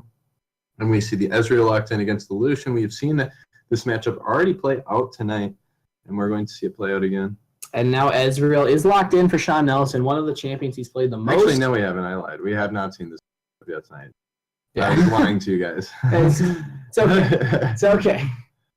But the Ezreal is a comfortable pick for Sean Nelson, something that he has played a lot of. So this is looking good, at least in the bot lane and the jungle. They are still able to get champions that they've played and to some success. And actually our first Alistar in a very long time seen locked in. Yeah, I have not seen this champion played in a while. Going for that more tanky, engaged support. And what will use ADC as bait St. Cloud look to counter this Alistar? Do they want something tanky along to go with it? Do they want something more aggressive, more pokey in lane? They do get to see both halves of the bot lane coming from UMN on this one. So they will have the counter pick of the support to go with this Ezreal. I would like something like a Karma, something with a little bit of poke. We've seen a lot of Ezreals paired with Jannas, but I'm hoping to see a Buck in that trend. But actually, it might be both solo lanes locked in. I would question this choice simply because, again, you want to be able to counterpick at least one of them. And when I look at Alistar getting picked, I expect to see a carry top lane as opposed to a tank. And it actually is a Rumber Hovel. Ooh, but they're actually showing some of those tanks, so maybe I am incorrect. They're just showing everything. Teemo, they haven't shown Teemo yet. So they were just trying to get a couple more priority picks in their solo lanes instead of going for the counter pick. In one of their solo lanes, they thought that Ahri has been very highly prioritized, so let's get my hands on that now. Renekton, we've seen banned tonight already. A lot of top laners like playing in this league. Let's get our hands on that now. That's their thinking behind it, at least. But now both of them will be counterpicked. Ooh, Shen is locked in. They like the matchup into the Renekton, but I think more importantly, they like the global pressure he can give to the team, as well as the dueling potential. With Alistar and Shen, they have a lot of appeal for Lucian. Never Vote Yes is going to have a fairly safe game here. Mordekaiser actually being covered. I don't know what that would mean for the team comp. I'd be very surprised for a Mordekaiser's support. But the Ahri is picked up for Springs 24, not only a champion that he enjoys, but also, again, one of those highly prioritized mid laners now. I'm surprised to see the Veigar picked against it. It's a matchup we saw on Tuesday where the Ahri was able to win that. They're going to lock in the Nautilus support in the bot lane to counteract this Alistar. So very much tank engage versus tank engage. And let's see who comes up on top here. And this is something that I kind of didn't want to see. I would have liked something not only that use AD carry as bait is more comfortable on, but also something that, in my opinion, would be better against the Alistar specifically. Something with a little bit of range.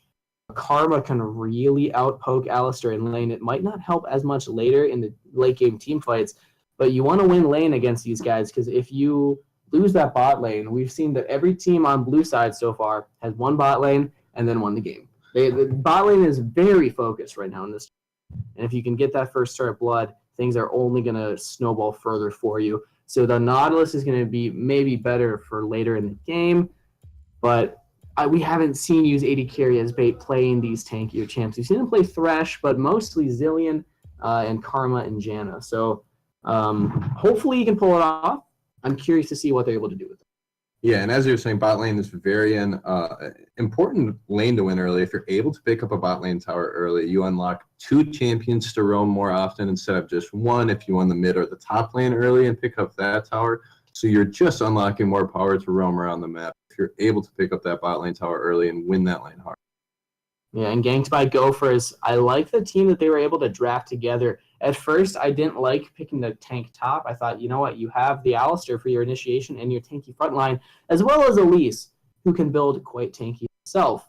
So I was confused with the Shen, but now I am actually more and more liking their comp. The amount of initiation and peel is ridiculous. So I expect MNLCS to come out with massive damage stats at the end of this game, as well as Woody Parker playing Vigar. We talked about this on Tuesday when he was played. Technically an infinite scaling champ. There's no end to the ability power that he can get. Eventually, though, he will just be one-shotting everybody. So there's really no need to get more AP. But also pretty strong in the early game. That ultimate can do so much damage to squishy targets when he has so many to choose from with Ezreal, Ahri, if he can get Renekton before the ultimate. So I think that this is a good draft for Ganked by Go.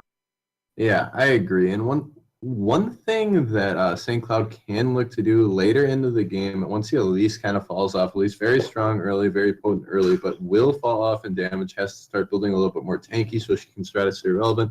They do really only have those 2 damage healers in the Vigar as well as the Lucian. If they can try to get on those targets, even though UMN does have some pretty good peel in the Shen as well as the Alistair, they can get on those targets, they can delete their damage early, and possibly win some of these fights. Yeah, and I'm looking at the side of St. Cloud. I don't necessarily dislike their team, more just questioning their choice of pick ban phase. They, again, picked their solo lanes when they had the option to pick a single solo lane and then support. Yeah, a lot of people prioritize the Ahri, but maybe pick the Ahri and then, again, that support. You could have picked Nautilus and flexed it. If you were planning on taking that anyway, then Ganked by Gophers might have tried to pick into the Nautilus and then been surprised by the Renekton. So interesting choices being made here. Something I really like, though, about Ganked by Gophers is their ability to play around that pick and ban phase. The mid lane specifically having a huge counter pick with Event Horizon just being a pure counter to Ahri. I mean, it's just a single ability that you have that you drop down, puts up the cage, and she can't ult out of it. She's going to have to use Flash, but if it's not available, she's just going to die. So I like Vigar into the Ahri, and I like the jungle matchup. Yeah, absolutely. I do like the draft coming out here for UM and Ganked by Gophers, and I do think they have the upper hand here. Not to say that St. Cloud cannot win. They have a lot of nice engaged potential here coming from the Nautilus as well as the Vi, both very easy, both very much you know when you're going in if one of them goes in. And they do have the ability to win these fights. They do have a very strong comp as well. Very true, but only time will tell in the next 20 to 40 minutes, depending on the game length. Who will win the game? Will it be Ganked by Gophers or St. Cloud? Message us on Twitch, in the Twitch chat, or tweet at MNLCS or at MN Sir Buttkick. Who you think is going to win? Hashtag GBG or hashtag Cloud... St. Cloud9, St. Cloud Drake, one of those, whichever one you feel. But for Ganked by Gophers on the blue side, we have Spliffy in the top lane, literally a potato roaming around like a weirdo in the jungle. He's just a potato just walking around. Being weird and potatoing in the jungle. Woody Parker mid lane would never vote yes, and Wiki on the bot side. Then for St. Cloud, Combre top lane with Berga in the jungle, Springs 24 mid, Sean Nelson, and again, one of those top 10 best names in MNLCS. Use 80 carry as bait on the bottom side of the map. Now, this is the question. Are we going to... Oh, I didn't even notice. It's the new Alistair skin. It's that the cow. So cool, actually. That is such a cool skin. I was hoping we would see at least the Kog'Maw and this now game. I know why Wiki chose to play Yeah, Alistair it makes so much we were sense. like, oh, that's such a Is weird it Toy Nectin, though? Is it Renekton on the top side? That's the question. Oh, it's not. That's not. Oh, that's a bummer. That is just disappointing. Failed chance. That is a really cool Alistair skin. Yeah, I'm gonna have to pick that up. I want to see the Pugma skin. That skin's hilarious. Fun fact, I own every Alistair skin except for Infernal and Black. And Black, I don't think is possible for me to get. Yeah. And now there's new one. Now there's new one as yeah. well. Infernal, I'm just lazy and haven't wanted to spend the $8 to get it. But oh my goodness, am I going to get that skin. Yeah, that skin is very, very cool. It's kind of creepy if you think about it, though. Because Alistair's a bull. And he's wearing a cow skin. What is that? Is that it's like a... Camo. Is it I camo? don't know. He's going... That sounds a little weird. It's like if I guess it's like if I dress up as in female clothing. Sure. It's like drag. It's like drag. Sure, I guess. Alistair and drag. I guess that's a fair comparison. I don't know. All right, so now we understand it's no longer Alistair, but drag Alistair. You can hit a cowbell. That's more cowbell. That's what we need. Actually, starting with a leash on the chickens. That's something we haven't seen here. In the bot lane, going to stay in the try to hide that they are not leashing, maybe? And this signals to me that Berga is going to make some kind of play on the top side. He's actually taking chickens by himself, something that Vi can do. Something that Vi can do probably does take a little bit of damage for it, but they're going to go right to the red buff now. And yeah, probably looking for a play on the top side. They do not know where the Vi started, as she did receive 0 leash. Yeah, they absolutely assume she's on the bot side. This was actually really well played by the side of St. Cloud. I like what they're doing here, but Berga is going to have to capitalize it. Either invade the top side jungle, take away some camps from Potato, or just go for that early gank. He's going to get level 3, though, and then make his decision. Yeah, so I'm curious to see if this affects... okay. Oh, there's the initiation. Level 2 all in from Wiki and Never Vote Yes onto Sean Nelson. Really good trade. Great trade there from Wiki, and he gets a nice combo knock up onto the Ezreal. Good follow up onto the Lucian there. And now Berga finally level 3. Finishing up a little bit of that camp. Really low on health, though. Is he actually going to go in? There's the Event Horizon onto Springs 24, but the Charm lands. Springs 24, there's the Ignite onto Woody Parker. Can he get the damage? First Blood over to Springs 24. And the initiation onto Wiki as well. Flash is available with heal. Heal goes out. And this is actually really, really well played from the side of St. Cloud. But now here is literally a Potato on the top side trying to get on to Spliffy. There's a Flash Cocoon from Potato. Berga's on the backside to flash away from Conebrave. And now Berga's caught out. He flashed to get in there. Can he actually escape? Cocoon's going to be up in a couple seconds, but it's just an auto attack as Potato picks up his first kill. Potato trades one back there, and there was kind of a lot of action going there all across the maps. A little bit difficult to follow. A nice trade there for Sean Nelson and 80 Curious Bait. They get a nice summoner advantage there in the bot lane just prior to that. And then well played by Potato. Good follow-up just as the damage to pick up the kill onto Berga. Yeah, now Sean Nelson getting pushed under his own turret. Full wave behind of Never Vote Yes now. It's not a good position to be early in this game. You're losing that early pressure, losing the early experience, but most importantly, that gold. The CS differential is only going to get bigger if they continually get pushed under this turret, because unfortunately, Nautilus, a big part of being a support player is helping your AD carry CS, especially when it comes to CSing under turret, and Nautilus just is a little bit more difficult to do that than, say, a Karma. Yeah, and Sean Nelson is going to have to take it back here, and they're going to get pushed under tower again. He has no pots left. Oh, Wiki might be getting caught out. Just going to take the blast cone, I assume, but he actually gets over the wall.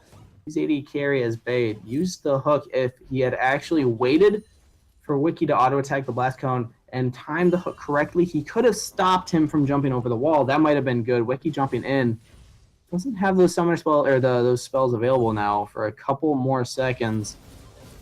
Yeah, and this bot lane is probably going to keep on getting pushed in. It's very hard for Sean Nelson to get up. He does have the regeneration from the Doran's Blade, but no pots left. Never Vote Yes still has 2 of them. So they will be continued to push under tower, and it's going to be difficult for him to farm and really get back into this farm game. Already down 16 CS just 5 minutes into the game. I mean, Springs 24 opting to try to get more damage on Woody Parker than damage on the wave.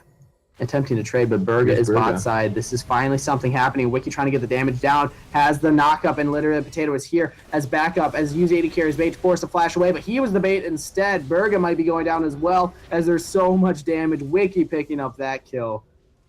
And that was a really good counter gank from Potato, and honestly, just questionable play from use 80 carry as bait.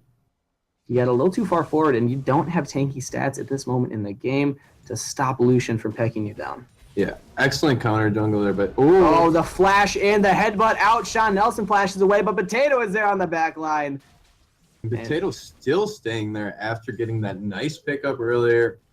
They pick up 3 kills to 0 there, all in all. So fantastic positioning there for Potato. Knows where to be. Never vote yes.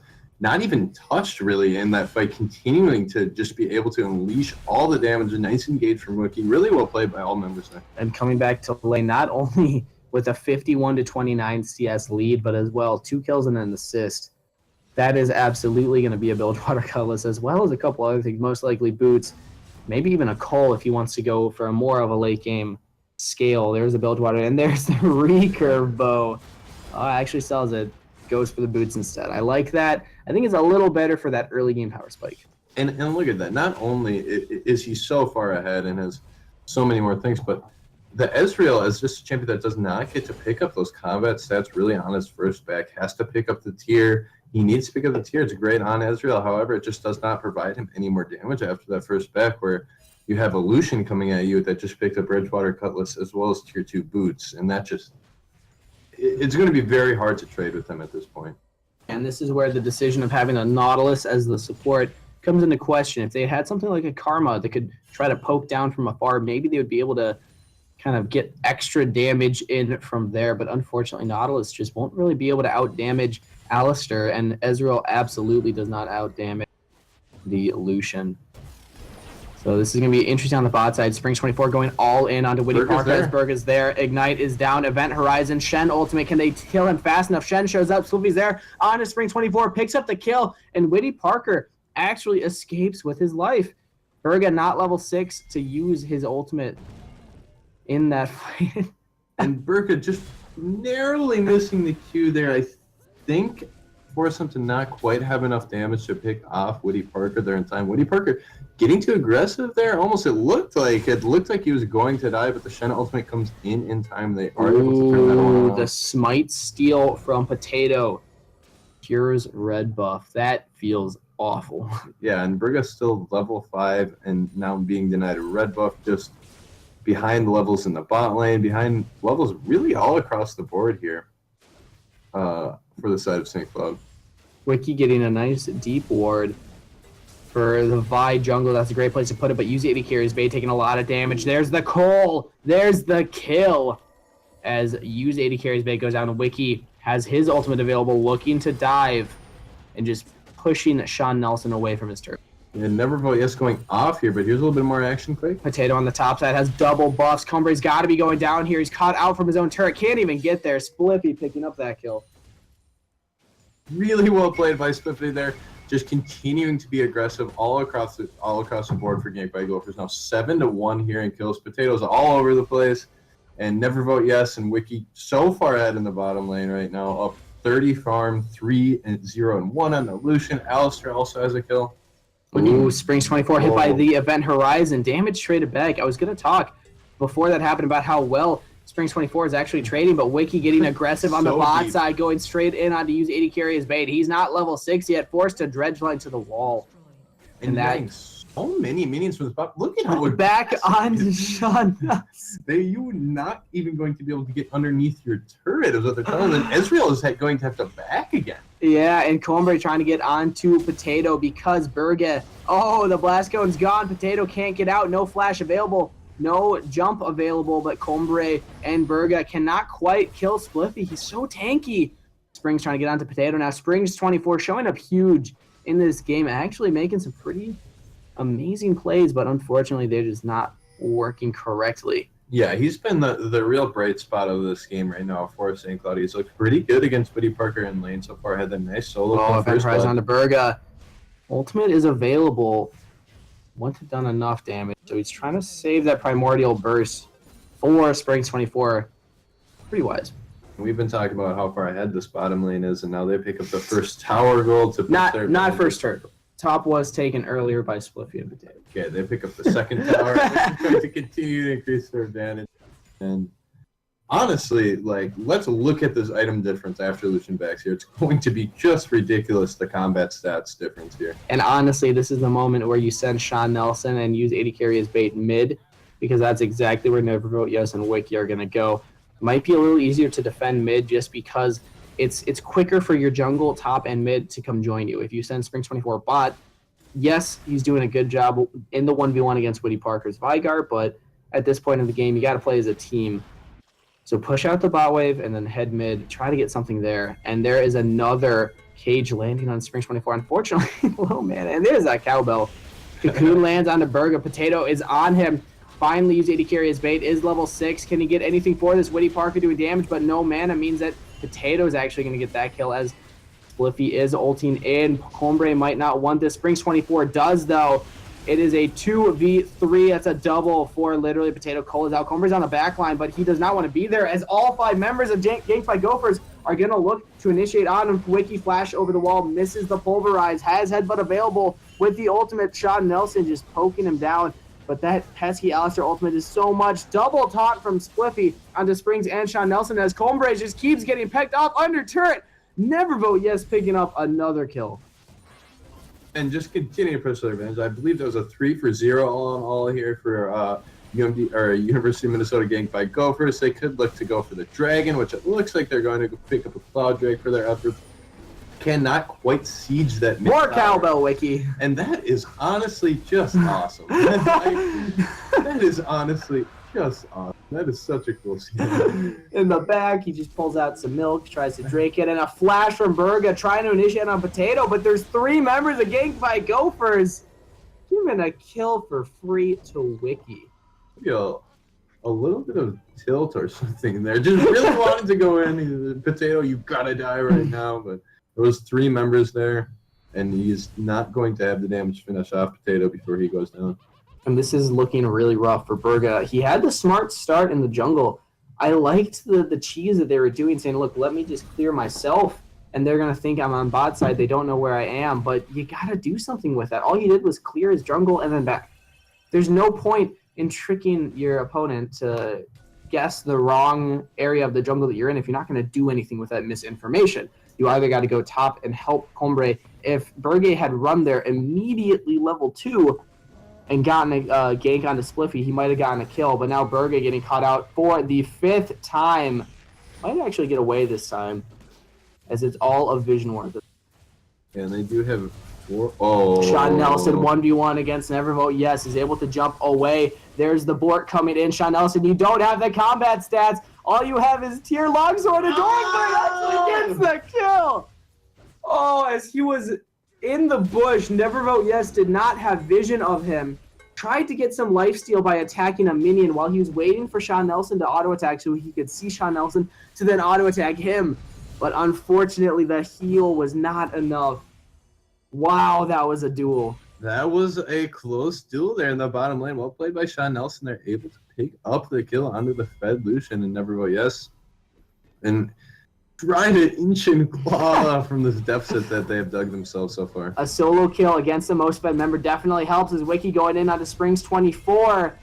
Trying to get any damage he can, but all he has for backup is Woody Parker. This might be a little too much. Literally, Potato coming in from behind. Burge on the back line. There's Spliffy ultimate taunting. Combre, can they get the damage? There's the ultimate from Woody Parker. Primordial Wrath does so much as use 80 carries bait. Looks to be going down as well. Spliffy picking up that one.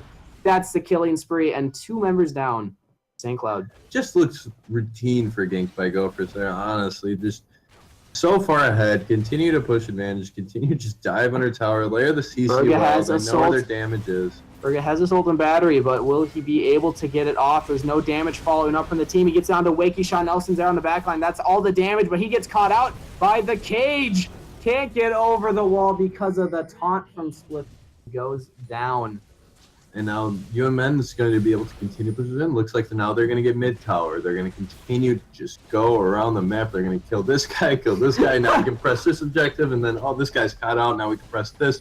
It just looks like they're so far ahead of the other teams. And this is not even a close game right now with 9K gold ahead at 15 minutes. I believe that's the biggest gold differential at 15 that we've seen so far today. And it's got to be one of the biggest in the tournament, if not the tournament so far. Ganked by Gophers showing up huge here. And looking at where that goal differential is, bot lane is so far ahead.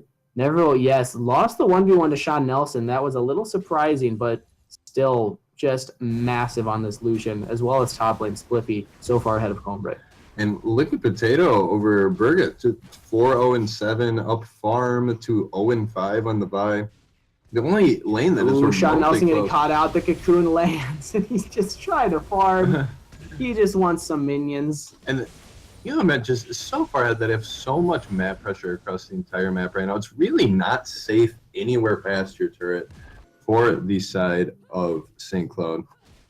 Sean Nelson, he's had moments where he seems like he's doing a good job. Even though he's behind, he's playing smart, but that was just him getting caught out. He tried to hide in the bush as opposed to just running away under turret, knowing he was going to get dived, or dove anyway. Dived. He's going to get dived anyway. Yep. And now again, there's the initiation under turret. Spliffy doesn't care about no turrets. Neither does Wiki. All they want to do is get the damage out. Never vote yes on the backside. Spliffy trying to get damage onto the Vi, onto the Nautilus. There's the taunt. There's the kill, but it's actually denied. Flash away. But Combray in the meantime picking up a kill on the Never Vote Yes that happened off the map. And Sean Nelson shutting down Spliffy. This might actually be going well for St. Cloud. This is a team fight that's not completely one-sided when they're this far behind in goal. This is really good for them. But unfortunately, Use 80 carries Bay once again getting caught out. Whitty Parker getting that kill, and just massive lead for Ganked by Gophers again here. Yeah, and all looks like they're There's a Sultan battery from Berga, headbutted away from Wiki, saving his life. That feels good. And Charm barely misses. Wiki might be caught out in a little bit of trouble, but does get away. They finally say that we have spent too much time under these towers, too much time fighting. It is time to back up. Maybe not quite. Oh, the Charm lands on the Potato. They're just too low. They can't. Yeah, there's no way they can go back in again. It would have been fun. And this is the question, is will Potato or Wiki die first? Or will they die? That's another question. It's going to be a tall task, honestly, for the side of St. Cloud. So far behind. Alistair, an incredible tank, throwing out that ultimate. The Unbreakable Will, at this point in the game, giving him just insane tanky stats. 30% damage reduction from all sources. And then on the side of literally the Potato, though, he's going for more of that aggressive build. Has a Dark Seal with 10 stacks on it, with no tanky items as of right now. So he would be an easier target to focus down. Yeah, both tanks are going to be difficult to kill, but just from the side of UMN, they have so much damage. It's going to be just so much easier to cut down these tanks. And I could just, like, watch Wiki do that. All day. I actually could just watch him do that. That just looks so fun and so cool. Nothing like a cow or a bull and drag hitting a cowbell. As Spliffy, again, getting the vision down. This is something that teams don't prioritize as much as they should. Controlling vision around the map. Use 80 carries. Bait knows the deal. Trying to, again, let the enemy team not know where they are at all stages of the game. Wiki failing the headbutt pulverized combo. Even if he had landed it, there was no teammates nearby, though. Misses his combo just a little bit there, but does not have anyone to follow up. Anyways, it looks like they're going to be pushing both mid and bot lane. Potato kind of wants to set something up in the jungle, but I do not think St. Cloud will fall for it. They really cannot leave their base. Yeah, and this is really difficult for them right now. How do they get back into this game? It almost seems impossible being this far behind this early. And there's the Event Horizon again. On to use 80 carries. Bait. The damage is there. They're under turret, but they don't care. Whitty Parker picking up yet another kill. Alistair taking so much damage from this turret. There's the Unbreakable Will again. Means that he just doesn't care. Combray getting caught out. That's the third Event Horizon in a row from Whitty Parker, taking down the tankiest members of St. Cloud. Wiki's on the backline. Will he die? He does! Finally goes down. That means Potato, the only one without a death right now. Never Vote Yes, not quite enough mana to challenge Sean Nelson under turret. And the Charm flashed away by Never Vote Yes. Really good play there. Looks like they are going to be able to pick up the first inhibitor of the game. Just 20 minutes in, and it will not go down. They actually defend it. Well played from St. Cloud, but they can only defend it for so long. Whitty Parker so healthy and Spliffy so tanky that eventually that inhibitor does go down. And where does Ganked by Gophers go next? Looks like they're They are kind of low, so they could possibly look to back, but they are looking through this top jungle, going to at least clear that out, maybe ward it up a little bit. They could really have free pickings at Baron now that it has spawned if they would like to do it. Looks like they're going to bait it out a little bit here. Yeah, Spliffy and Potato catching out Combre in the jungle taunt land. Springs 24 is there to delete Potato, but the charm misses. Potato still has not died as Spliffy uses the ult to shield him, actually. Now Wiki is there. I believe it was Face Mountain from Wiki instead. My bad. Springs 24 lands the charm onto Spliffy, but still able to get away. Ganked by Gophers, looking dominant right now. It's looking so dominant, so controlled, and where will they go next? They can kind of just pick and choose. They can force this fight at Baron. If they want to, they can press in the top tower. The bot tower is still very low. They can just stay here and continue to fight if they want to. Looks like they're all finally saying this is enough. Let's buy, get a little bit more stronger, and really try to push this one out. Although maybe not. Witty, Parker, and Wiki seem to want to land some kind of pick here, but St. Cloud not falling for it. Instead, just pushing out waves. There's really no reason for them to be at that point in their jungle, so they're wisely choosing to not go there. And a Spliffy pushing in the top lane. You have Potato pushing in the bot lane as the others recall. They're still getting more on this map, still pushing their advantage. Vigar is waiting in that brush. It looks like he would like somebody to walk by. All Witty Parker wants is a deletion. All Witty Parker wants is to one-shot Springs 24 or Sean Nelson. Wiki is up there. Combre and Springs 24 are nearby. Event Horizon lands, but can they delete the Renekton? Just about. Woo! Brings them down to blinking red elf. And unfortunately, they didn't catch out the squishy target. If they had grabbed Springs 24, that absolutely would have been a kill. So the patience doesn't quite pay off, but it does make so that Combre has to back and they can put pressure Baron. They can put pressure Baron. It looks like what they're trying to do here. And will St. Cloud fight for this? It kind of seems like they have to have any chance, but it doesn't look like they're going to. They're just going to give it up for free. Unfortunately, they don't. That was the only way that they could have gotten back into this game. I really don't see a chance for them to come back from a 13k gold deficit. 2 dragons, now a Baron. They're in middle inhib's gone. They're pushed in every other lane.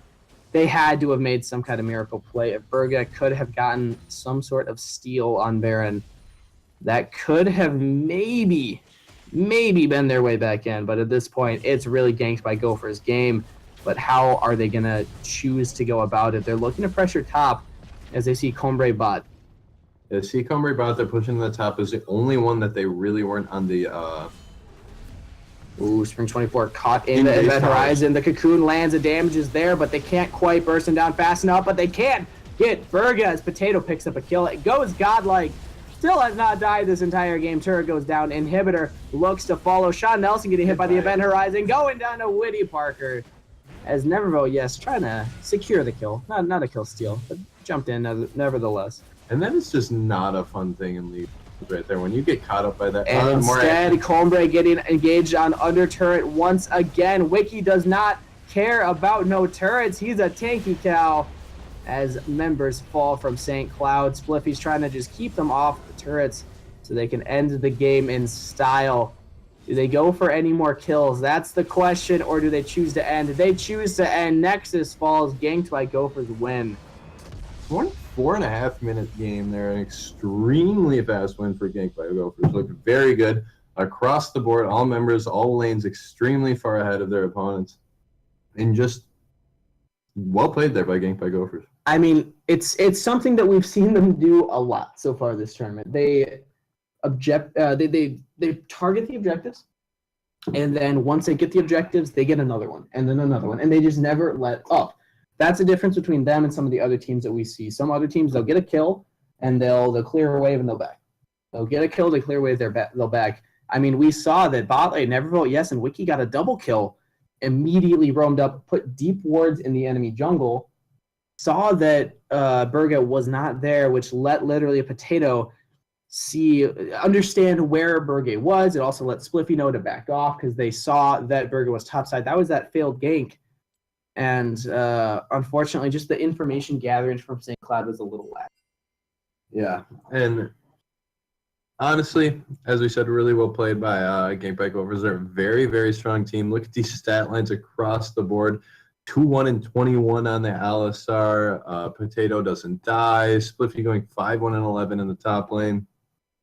7-1 and 8 on Woody Parker and Neverville. Yes, 6-2 and 5. Just all their members extremely fed, extremely strong. And looking at the damage stats, actually, Springs 24 getting the second highest damage in the game. And Springs 24 looked pretty solid in that game. It looked well against Woody Parker early in that game, getting that solo kill first blood. So many times that he also followed that up with kills later on in the game. There was a failed gank mid from Berga that just didn't quite work. And they actually gave up a kill to Potato in the meantime. So that was a little difficult. Actually, Spliffy as he ulted in. But overall, I got to give personally player of the game to Potato. I mean, he didn't die a single time. Yes, he didn't get the most damage in the game, but he had the most gold at the end, as well as technically the best kill participation. Your kill death ratio with zero deaths. It's hard to beat that. yeah, I agree. 7-1-15 on the Elise. And also early in that game, it just felt like everything that he did was just so successful ganking, or wherever Burgo was, he was. And it just always went well for Gank by Gophers, where the side of St. Cloud, it would be, oh, Burger's going in, oh, there's Potato, and now we're going to lose. We have to back off. And they lose a couple of matches from Burger that just Potato turns around within. Exactly. So congratulations, Potato, gaming player of the game. But stick around. We're going to take a short break. But up next, we have Ganked by Gophers playing their second game of the evening. This time against not St. Cloud. One moment. I'm just trying to pull it up here.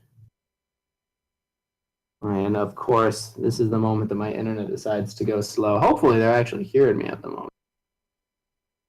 Winona State University is going to be playing against Ganked by Gophers for our final game of the evening.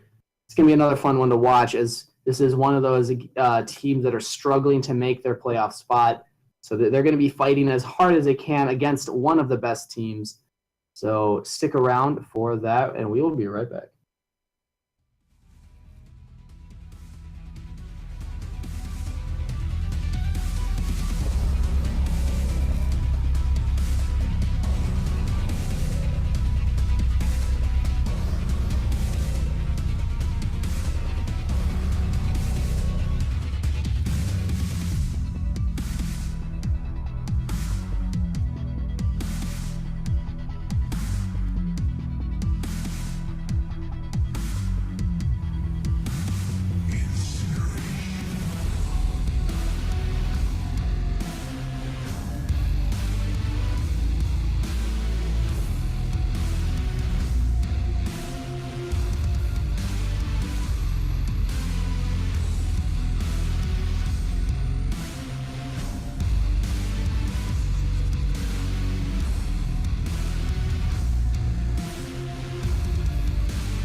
Hello and welcome everybody to our final game of Minnesota LCS for the evening. This is going to be a fun one here. Winona State against Ganked by Gophers. The legendary Funky B, fan favorite player in the mid lane for Winona against literally a potato, another fan favorite in the tournament right now. It's going to be fun to see those two butt heads. We haven't seen that yet so far, but both very skilled players. Funky B known for his echo play. Hopefully we actually see him play it. It's been banned against him consistently throughout the tournament. I just want to see him play echo again. I'd love to see him play again. Last time I thought it was hyphy as a bad word. As hyphy as a bad word. We don't say on this stream. We saw that all the way back in week 1, Winona with their breakout game. And since then, they've actually struggled a little bit. In the standings right now, they're lacking a little bit right now. Winona sitting at 3-5, just outside of playoff spot position at the moment. They just need 1 or 2 more wins, though, to be able to get into that top 8 so that they can make playoffs, fight their way through the gauntlet, and hopefully get further on in the tournament, as every team, hopefully, is shooting for that. Yeah, currently literally in 9th place, which the top 8 teams make it. So actually just 1 spot out of playoffs. They're actually tied in wins with the Pupper Dogs. Just something going on with tiebreakers or head-to-head so that they're not quite in it yet. So, yeah, a single win will put them right in the playoff picture. Man, that's got to be a big motivation for them going into this game. Yes, they are playing against Ganked by Gophers, currently sitting at 8-0 in the standings. Tough one to get it from. It's going to be difficult. No one's doubting that, but it is possible, and I definitely think that if any team is going to have the passion and the drive and the fan base to cheer them on, it is Winona State. Now, just a quick reminder, send out your invitations to everybody. Get your friends on twitch.tv/MNLCS. Post it on Facebook, on Twitter. Try to get the stream big tonight. Try to get a lot of viewers because this is going to be a fun one. Absolutely. We get to see Ganked by Gophers, see if they can continue their undefeated streak all the way until they play the Mavericks, the other undefeated team, next Thursday. Yeah, that will be hyphy. 1 week from today. So if Ganked by Gophers can stand defeated until then, we keep hyping up that game. As well as the Mavericks. Mavericks still has another game. But let's talk about this game. Let's hype up this game some more. Again, talking about these individual players, we've seen the Ganked by Gophers are so hard to handle during the pick and ban. Last game, we saw St. Cloud try to ban out some jungle picks as well as Azir, because that's the issue. You have to take away Azir, and then it's kind of up in the air what the other 2 choices are going to be. Most teams have tried to focus on those jungle bans, but so far to little success. So do you think that that's still where they need to go for? Do they still try to ban out Graves, or do they need to maybe focus different players? I would love to see a change in strategy. I think you do still ban out the Azir just because you got to ban out the Azir against Woody Parker. Gentleman's agreement. You don't ban Echo, we don't ban Azir, and we just see that what would happens. be hyphy too. That would be pretty cool. I would love to see that. Yeah, that would be sick. But yeah, I feel like we see all of these jungler bans targeted at Potato every single week, and it just doesn't. I mean, it hasn't been effective yet, as they have not lost the game. So I'd maybe like to see it tilted in another direction and just try something else and see what happens. I do think you have to keep the Azir ban against Witty, though. He's just too strong. Yeah, we've seen just gross plays coming out from that man playing that champ. But then the next question is, as most teams have tried, again, banning Ivern and Graves and Kha'Zix against Potato, he'll play Elise. He'll play Rengar. He'll play anything, honestly. Mm-hmm. So is he the one to target? Maybe Graves is still a viable ban if Ganked by Gophers is on blue side and can pick it first pick. But we saw that last time they prioritized... actually, no, I do believe that they picked Elise first pick last game.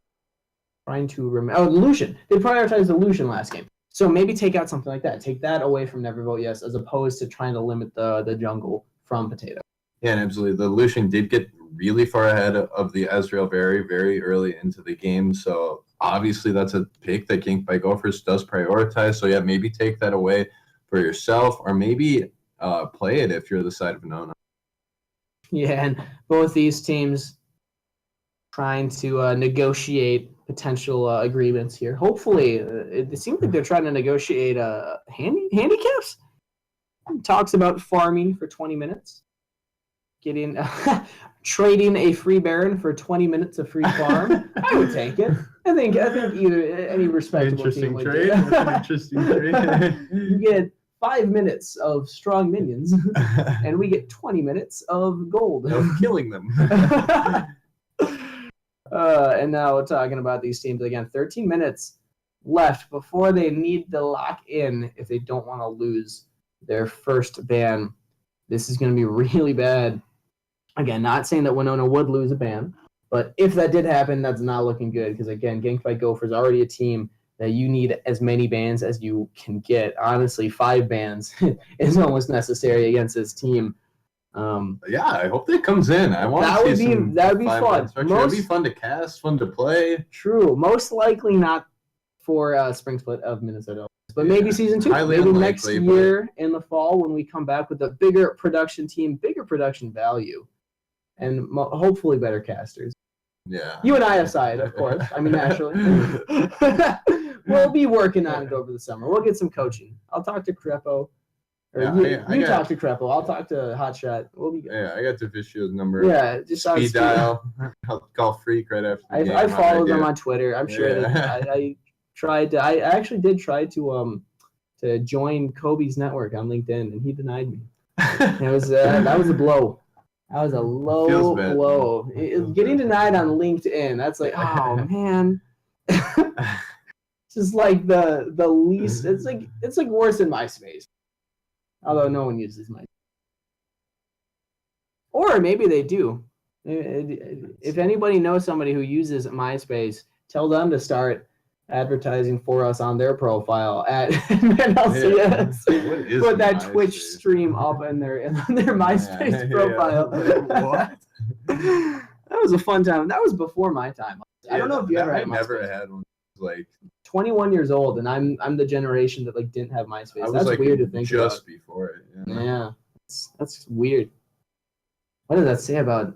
Okay, never mind. We're getting on a weird topic. Yeah. Let's talk about more. Why are we talking about MySpace? That is so irrelevant. Let's think about what happened last game. We saw Ganked by Gophers picking an interesting bot lane with Lucian and Alistair. I like to think they picked Alistair for a reason other than the skin, but honestly. That's probably a good enough reason in and of itself. That skin was amazing. Just looked great. I kind of hope Wiki plays it again. I want to see him bang on that cowbell one more time. But honestly, it looked good. Yep. They had great engage on the champion. The bot lane got really far ahead early, able to dive the turrets. He was just so tanky, able to CC layer the CC. Just looked great. Especially with a jungler that can kind of supplement that in the Elise. Mm-hmm. Potato showing up, had the cocoons to, again, layer that CC in those gank spot lane. And I'm specifically thinking of that one time where I believe they just got level 6 and they immediately dove bot lane. Again, Wiki has Alistair tanking up all the shots. They picked up 1 kill, and then literally Potato goes around the backside and cleans up the other one. Yeah, and they had no idea. Yeah. Potatoes, I'm just going to stay here. We can still get this kill. It was after a failed gank from Burga where he gave up his life, and Potato just stayed bot side, cleaned it up. So that's that communication that Ganked by Gophers have. They are not afraid to make the patient plays, to say, like, we're going to wait in this spot until they make a mistake or until they show up. Keep going, it feels. They just keep going. They don't stop. It's just very relentless in nature. Similar to Winona, with Funky B, I don't know who exactly makes the shots or who is the shot caller on the side of Winona, but Funky B seems to be the one that they play around. Similar to how Ganked by Gophers typically will play around Potato. If Woody Parker gets a 0, they like to play around him. I've noticed that. But typically around Potato, Winona plays around Funky B. If he's behind, the team struggles. If he's ahead, they do well. So I expect to see Peter going mid lane a lot, trying to get him ahead. Because we saw Woody Parker struggling against Springs 24 last game in that solo lane. And I expect Funky B to not be any easier of an opponent for him. Yeah, we saw that Woody Parker can be beaten. He's not just some undefeatable champ. Obviously, the team looked great, and they really did steamroll that game. But Springs 24 did look good on the Ahri into the Vigar matchup, and Woody Parker was struggling there a little bit early. And also just shows the prowess that Ari has in this league. Ari's just so heavily picked, so heavily banned, and just really strong right now. And, I mean, another champ that Funky B is comfortable on. So even if Echo is banned against him, I wouldn't be surprised to see him try to pick it up, although it would be left on the table for Ganked by Gophers. So at that point, you got to do some of that really deep thinking and strategy. Do you leave Ari on the table with nothing else prioritized for Ganked by Gophers? Or maybe they want to leave Ari and Lucian, because we already saw Ganked by Gophers pick Lucian first. They prioritized that over the Ari last game. So I think that Winona would be wise to do a similar thing this time. Leave Lucian and Ari up, and then pick whichever one Ganked by Gophers does not prioritize. Yeah, absolutely. They do have the option to do that. They will have that 2-pick priority that they get. They can leave multiple champions open if they want to. Just ban the ones that you really don't want the UMN to pick up first pick, because they will have that first pick. I'm curious to see what that is. As we said, will they continue to ban out this jungler pool that we've seen banned out just time and time again against Potato, but really just to no avail? Or will they try to do something else, ban out Spliffy maybe, try banning out the Lucian, never vote yes, or continue to ban out Woody Parker more and more? And now we finally do get into this pick and ban phase. And finally, starting off, what are the first bans going to be? We talked about how Echo priority ban against fucking Funky B. Funky B. I said Funky. I heard it. But again, Jungle actually a priority. I was just going to talk about that. Peter, known for his Hecarim kind of tankier jungle. Oh, no. The Alistair banned against Ganked by Gophers. Man, I wanted to see it again. That was just not cool. Oh, that hurts. Just not cool. That's fair. You know what? They deserve. They were asking for the Echo ban at that point. That was not gentlemanlike to the viewers. But you know what? It was played very well by Wiki last. It really did look good last game, even though he did have the cool skin, which is why we all kind of wanted to see it again. But whatever, Wiki will not be able to play that champion this year. Banned out makes a lot of sense. Echo being banned out as well, so Funky B will not get to be on that champion. And Syndra, another ban against Funky B. This is kind of where Ganked by Gophers, it makes sense, but they're leaving Ari on the table. They're leaving the Victor, champions that Funky B is also very comfortable on. Yeah, so Funky B still does have some of his champion pull-ups, but so does Woody Parker. And they have not targeted the jungle pool at all here. And let's see, There's the Graves. Will get rid of that Graves to ensure that Potato does not get his hands on that one. This is what we're talking about. Ari and Lucian are both on the table now. Ganked by Gophers still pick Lucian. I'm expecting the Ari pick up from another. I would expect that as well. Ari looked good into Witty last time. Witty was able to counterpick the Ari. He picked the Vygar, and it just did a lot of damage by the end of the game, but just early in the laning phase, it did not look great. So maybe he does struggle against the Ari a little bit. If Funky B can play this champion, I definitely expect him to pick it up here. Although if he does pick it up, last time they opted to take the Vygar into the Ari because it is considered a counterpick because of Event Horizon, but maybe they try to change it up this time as Ari is locked in with Jhin. Well, that's something we haven't seen as much of lately. Not quite as much lately, still a viable pick, and they do pick it with the Lucian already being chosen, so that is their kind of quote-unquote counter to it. They pick one priority with someone that has already been picked so that they can counter-pick further later on in the draft. Yeah, and these are the times where you could have maybe chosen to take the jungler instead. Maybe Ganked by Gophers would show their support then, and some supports Jhin kind of struggles against. Honestly, I would say Thresh being one of them. Anything with CC from a distance can cancel Jin's ultimate. So while he is trying to cast Curtain Call, if Wiki's able to get close enough and throw out that death sentence, it's going to cancel the whole thing, and that's a Q ability for an ultimate trade. That just doesn't feel good as an AD carry player. Does not feel great, but he does have to be able to get in range. Jhin does have that ability to get in fights from distance. But it is curious to see. We will see the Thresh counterpicked into the Jhin. Jhin not really having a dash to get around, and both hookers being in the game would be pretty hype. I'd like to see that. Battle on bot lane. We would need our stats guy to keep track. Who lands more? Get Sleeped or Wiki? I hope they lock in that crank. That would be a lot of fun to watch. We saw Nautilus played last game. He's typically, in my opinion, a better support just because he can do more than just Blitz. Blitz is more of a single target. CC lockdown, whereas and kind of like a pick. Like you try to pick out the squishy members, whereas Nautilus is better in team fights. But it is actually a Morgana, something Get Sleeves has played a lot. Yeah, and something that makes sense against the Thresh as well. Kind of a counter pick there. Does pretty well into the Thresh. And this is another Vi here, second game in a row that we've seen that. Peter will be playing that one. And last time we saw Potato pick the Elise into that. Ooh, Galio hover. That would be kind of cool. I would love to see that top lane. Ganked by Gophers, known for not being afraid to play champions when they're new. One of the first teams to pick up the Ivern, as well as I believe they played. No, they haven't played a Warwick. I don't think they have played a Warwick yet. I don't believe so, but they have also adopted Camille. Landed in support, actually, which is always fun to see. Instead, Renekton locked in, and a Nidalee hovered. Could it be AP or AD, though? That's a question. But it instead is going to be a Kha'Zix for literally Potato.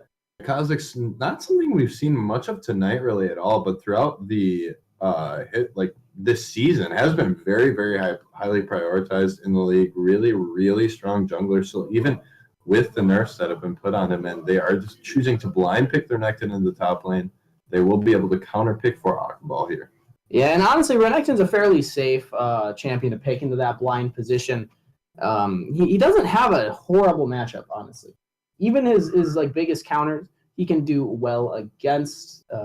Typically struggles more against the heavy carry top laners as opposed to the tanks or the bruisers. But he also has very advantageous matchups against things that are considered meta right now. So that's why I really do like that pick. Yeah, absolutely. Renekton has looked honestly really strong in most of the games he's been played. Gets kind of tanky, but can still carry a game. And we are about to see what will be picked into the... whoa. Karma! Whoa. Akenball, I would assume... Wait, what?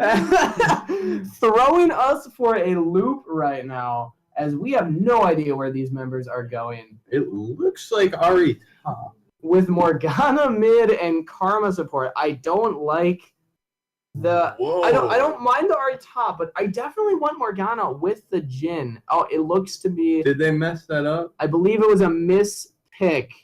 That would be very, very strange. Oh, there was a DC and then a panic pick on the Karma, so unfortunate there.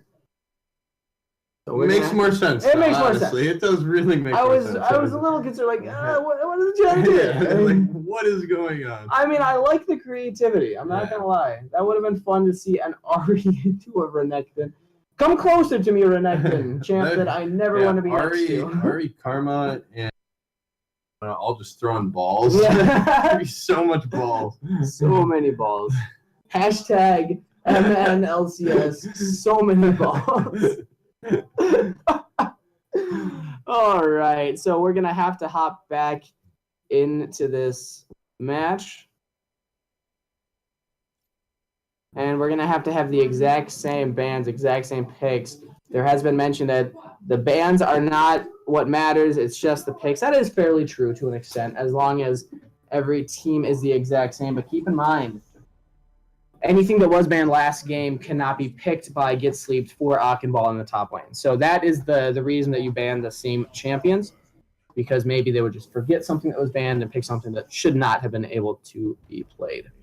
Yeah, so the only champion that we are still do not know from this draft phase is the top laner for the side of Winona, and he will be picking that into Renekton. So I am curious to see what his counter pick will be. The exact same picks and bans as we said before will be done by both teams until we get to that last pick, and they'll have the full 60 seconds to decide what they'd like to lock in. Yeah, but keep in mind, this extra time lets each team think more about their matchups. It lets them kind of play out the game in their heads. So I wonder what every player is thinking, what the coaches are telling them right now, and what the battle plan is from these teams. That is the Gragas that they like in Renekton, and that is something we have seen Gragas rise in popularity a lot in the most recent weeks, both in the top lane as well as the jungle. Does well in both spots. Yeah, and I really honestly like it on Ball. He's been struggling to find tank top laners that he is comfortable on, playing a lot of instead more late game carry champs, like Gangplank, for example. But Gragas is definitely something that I think he could thrive on. I mean, it's another barrel champ, so that's good. Any champion with a barrel, he seems comfortable on. And also, he is a little tankier, so he can survive those ganks as well. Being on red side, just inherently, it's a little easier to gank top lane, especially with the Vi being able to jump over the wall. It's a little different than something like a Zac or a Renekton that is really good on the red side for those top lane ganks. But it's still one of those ones that even if Renekton's pushed under turret, Winona can still make plays on that top side. Absolutely. You can see pressure here from the Vi into the top lane. And will Potato be there? Will Potato just counter jungle all the time? We saw him just beat up a Vi in the last game on the Elise. So can he repeat his performance here against Winona? Or will Winona be able to pull out this win and really pull themselves into playoff contention? This is a big game for them. And I honestly really like the draft from Winona here. I think that Ganked by Gophers are playing it pretty safe when it comes to the jungle. Literally Potato on his comfortable carry position. But Woody Parker not getting Azir. And honestly, I haven't seen a breakout performance from him on other champs. He hasn't performed poorly. He's done a decent job. We saw last game as Veigar. He still did the most damage, doing really well on that champion. But it definitely seems that in the early game 1v1, he's much more comfortable on the Azir. And that's a champ he can make the amazing plays. This is a champion that Funky B, though, playing Ahri, he's very comfortable on. So I expect to see him be able to win that early game against Woody Parker solo. What I do like, though, is Woody Parker taking cleanse. That's something that people haven't been taking against the Ahri, and it's so important to be able to survive that matchup. Yeah, absolutely. Being able to cleanse and multiple things in this lineup here. Also the Morgana as well as the Gragas. Multiple targets to cleanse as well as the Jhin. So a lot of things to be able to cleanse off here. The Ahri in lane will help the Victor. And will help Woody Parker get through this game without being locked in one place. Yeah, Victor being one of those later game scaling champs, but facilitated by Lucian and Renekton and Kha'Zix, all very strong in the early. So Woody Parker is going to be kind of that late game insurance. Like if we don't win early, well, Victor's going to scale incredibly, and he'll carry us in the late game. On the side of Winona, they don't really necessarily have that late game insurance. Yeah, Winona does not exactly scale quite as well into the late game. You have the Renekton as well as the Victor, both scale extremely well. And honestly, an interesting comp here from Winona. They do have a lot of CC, a lot of ways to make picks and catch people out. I just think it might be difficult to win it. They do also have very good engage. I'm very curious to see how this comp here from the side of Winona works out. Yeah, in the end, I'm going to give it honestly to them in terms of what I like their team being able to do. I see them winning mid lane. I see them winning bot lane. Top lane is one of those ones where watching Ball in the past, he is susceptible to ganks. That's what I'll say about him. He's definitely confident in those 1v1 trades, but he oftentimes gets a little too aggressive. And against a jungler like Potato, he's going to get punished for that. So I think that's going to be the lane to watch because I'm expecting the Jhin Morgana to be able to beat out the Lucian Thresh just because of the Black Shield stopping Thresh's initiation, stopping all the CC onto Jhin. And Jhin, just that fourth crit shot can do so much damage that if you're able to layer that CC onto the Lucian, he's just going to get bursted. Yeah, absolutely. I do think that the Ganked by Gophers comp is slightly easier to execute just as a whole. From the side of Winona, you really do have to have a good engage and really be able to burst down a target right away, which is very possible. They have great engage. They have the Vi ultimate. They have the Gragas, which is champion basically built for engage. They have the Morgana. They have even the Jhin. But they really do have to hit those abilities and hit it right. Where the side of Ganked by Gophers really just have a lot of power. Very powerful team. They have the Lucian. They have the Renekton. They have Renekton this game. Oh my god. That's they lost the Alistair pick, but they got the Renekton. I'm happy about that. I want to see this one in game. It'll be exciting. I forgot about Kog'Maw though. We're not going to see Kog'Maw tonight. That's a bummer. That is a slight bummer. But one more time, Ganked by Gopher, second game of the evening. You know who they are, but I'll remind you once again. Spliffy in the top lane, Potato, jungle, Witty Parker mid with Never Vote Yes and Wiki bot lane. Whereas on the side of Winona, we have Achenball 4 topside with Peter in the jungle, Funky B mid, Fear Fracture, and Get Sleep on the bottom side. Hopefully we get some kind of early game initiation here. The side of Winona seems really strong with it. They have a lot of early game CC that if they do layer, can really just kind of catch out members of Ganked by Gophers. Yeah, absolutely. They could, especially with the Jin W, the Morgana Q, they have many ways to stun and slow their teams and pick somebody out. But they actually are opting not to. Yeah, UMN is the team that's looking to get aggressive here. Peter does spot them out, though, so their cheese will be stopped. Yeah, unfortunately. Yeah, I'm sure by now viewers all know how much Money Trees and I like a good all-in. That game one of the evening, though. Woo!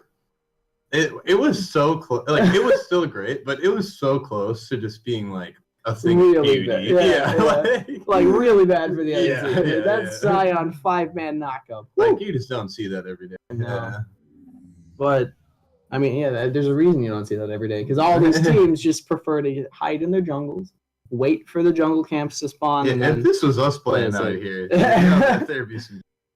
the legendary Steve, Sam, and roommate team. And there is a DC from Get Sleeped, meaning that the game has been paused. It's the second time already that he's DC'd. Confused about that. That could be bad for them going forward here if this is continuing throughout the game. It could be bad, and hopefully Get Sleep's internet does okay here for the remainder of the game.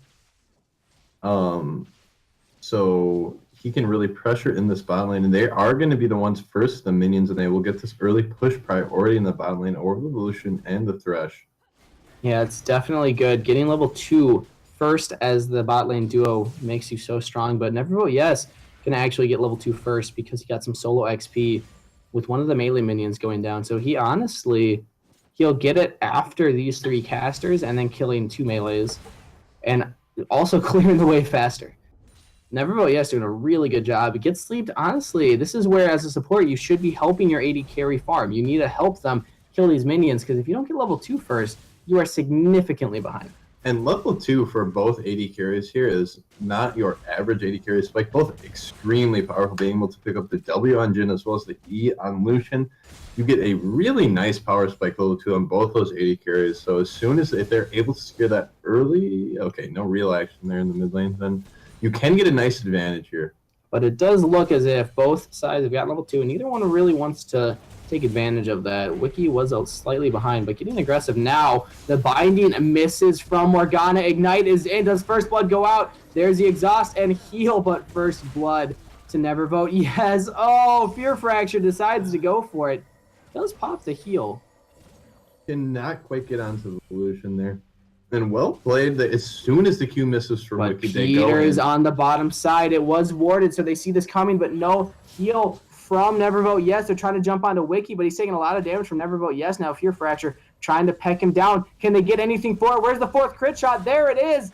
Oh, misses the binding, unfortunately. Forced to flash away now. So overall, it ends up as a 2-for-1 trade, but because Peter goes down, we see literally Potato immediately go for his Raptors. Yeah, and literally Potato getting a little bit of counter jungling here. Never Vote Yes picks up 2 kills early once again, as well as a nice CS lead here in the bottom lane, pushing that under the tower.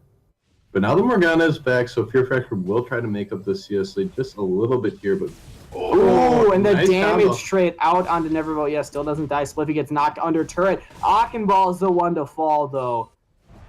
As unfortunately, it looks a lot like we've seen in the past weeks. He's still struggling in that 1v1. Yeah, and Spliffy looking so strong there in the top lane. Oh, 17 farm as well as picks up a kill there. Potato almost fighting off more than he can do. They're very, very low in the enemy jungle. Does clear out the entirety of the camps from Peter, however, meaning that Peter's trying to make some kind of gank at the top side, misses the CC on the Spliffy, and might actually pay for it as he's taking a lot of damage. Achenball's very healthy, though. Flash Belly flop into Spliffy, but the kill goes over to the top lane for ganks by Gophers. Can Akimbo get anything for it? Does not. And Potato just juggling and dancing around. He knows he's very low. Get sleep, trying to get something in the mid lane. Funky B is so low, though. Yeah, can't quite follow up. And Woody Parker, really comfortable in this situation. Does not even care. Yeah, does not mind. He knows that the Arya is very low. They do get some good damage on him, but the Morgana is going to have to back, and good push priority for Woody Park here. So, and Wiki roams to mid, following gets sleeped because he understands Never Vote Yes can handle the 1v1 against Fear Fracture, being so far ahead in CS as well as kills, getting the first bag again, coming to lane with Bilgewater, and now double daggers. Wiki actually level 3. Stopping Peter from getting his own jungle camps. Peter is so far behind. This game is not looking good. If you lose jungle against gank by Gophers, you're going to be struggling as Potato now jumping in with that lantern. Peter and gets sleeped in full retreat. Black Shield's going to be going down. The Flay knocks Peter back. Is this the third death? And Peter dying 3 times in under 6 minutes. And this feels awful for jungler. The Kha'Zix was able to get to his top side and clear out his entire jungle. Peter's already died 3 and they're times. Still on Get Sleep. Death Sentence lands. There's no Black Shield available. It finally comes up, but the damage is there. Wiki getting this kill. And just how is Peter going to be able to get any strong? He's 0-3. The Kha'Zix already has a kill, is up. A ton of farm is going to continue to clear out his jungle, picking up his Gromp now. Just ooh, Spliffy taking damage. If Akhenball had followed in, he might have been able to get a kill there. But yeah, it looks very grim for the Fire. It's going to be very difficult for him to be relevant in this game at all. And honestly, the only member right now that has a kill on the side of Winona, being Fear Fracture, still behind in CS and still behind in kills to his lane opponent. So even he doesn't have a huge advantage. Mid lane, we were talking about Funky B. He might be able to out-duel Woody Parker in that 1v1, but now he's behind a lot in CS as Akhenball's trying to go all in on Spliffy. Peter is here. This might be finally something they can get. Spliffy dashing away, slowed by the smite. Has his ultimate and gets away.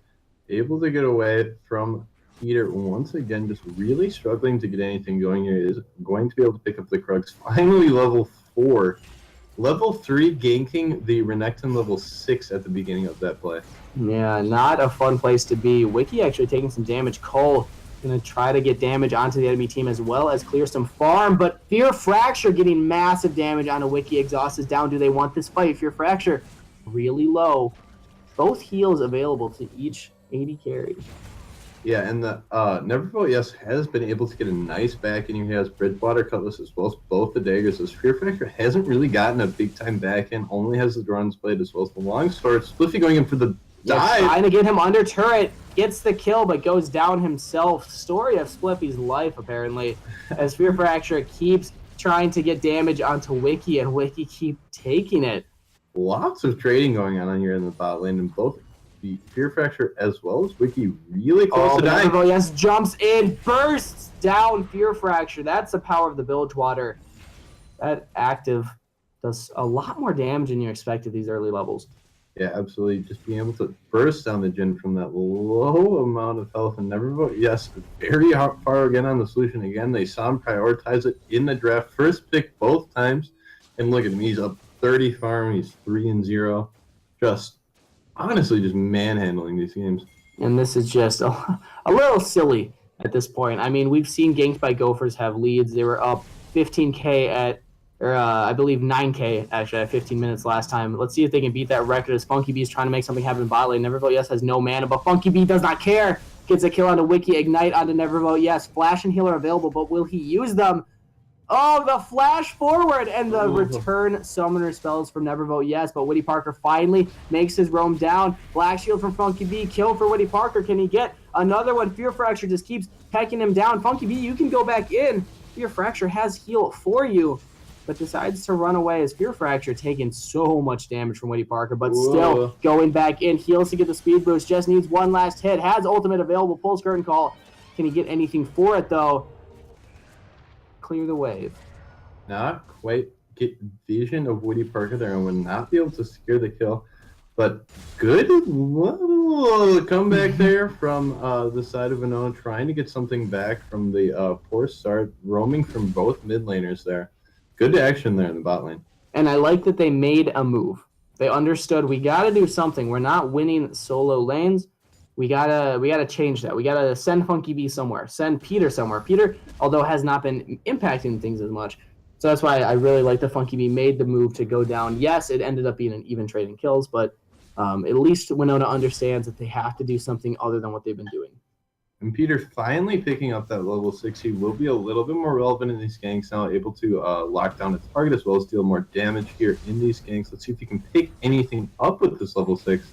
But in the meantime, Never Vote Yes as well as Wiki picking up the first tower gold in the bot lane. And this is just the exact same thing we saw last time. They get the early bottom turret, and now they can send Never Vote Yes and Wiki anywhere that they want to.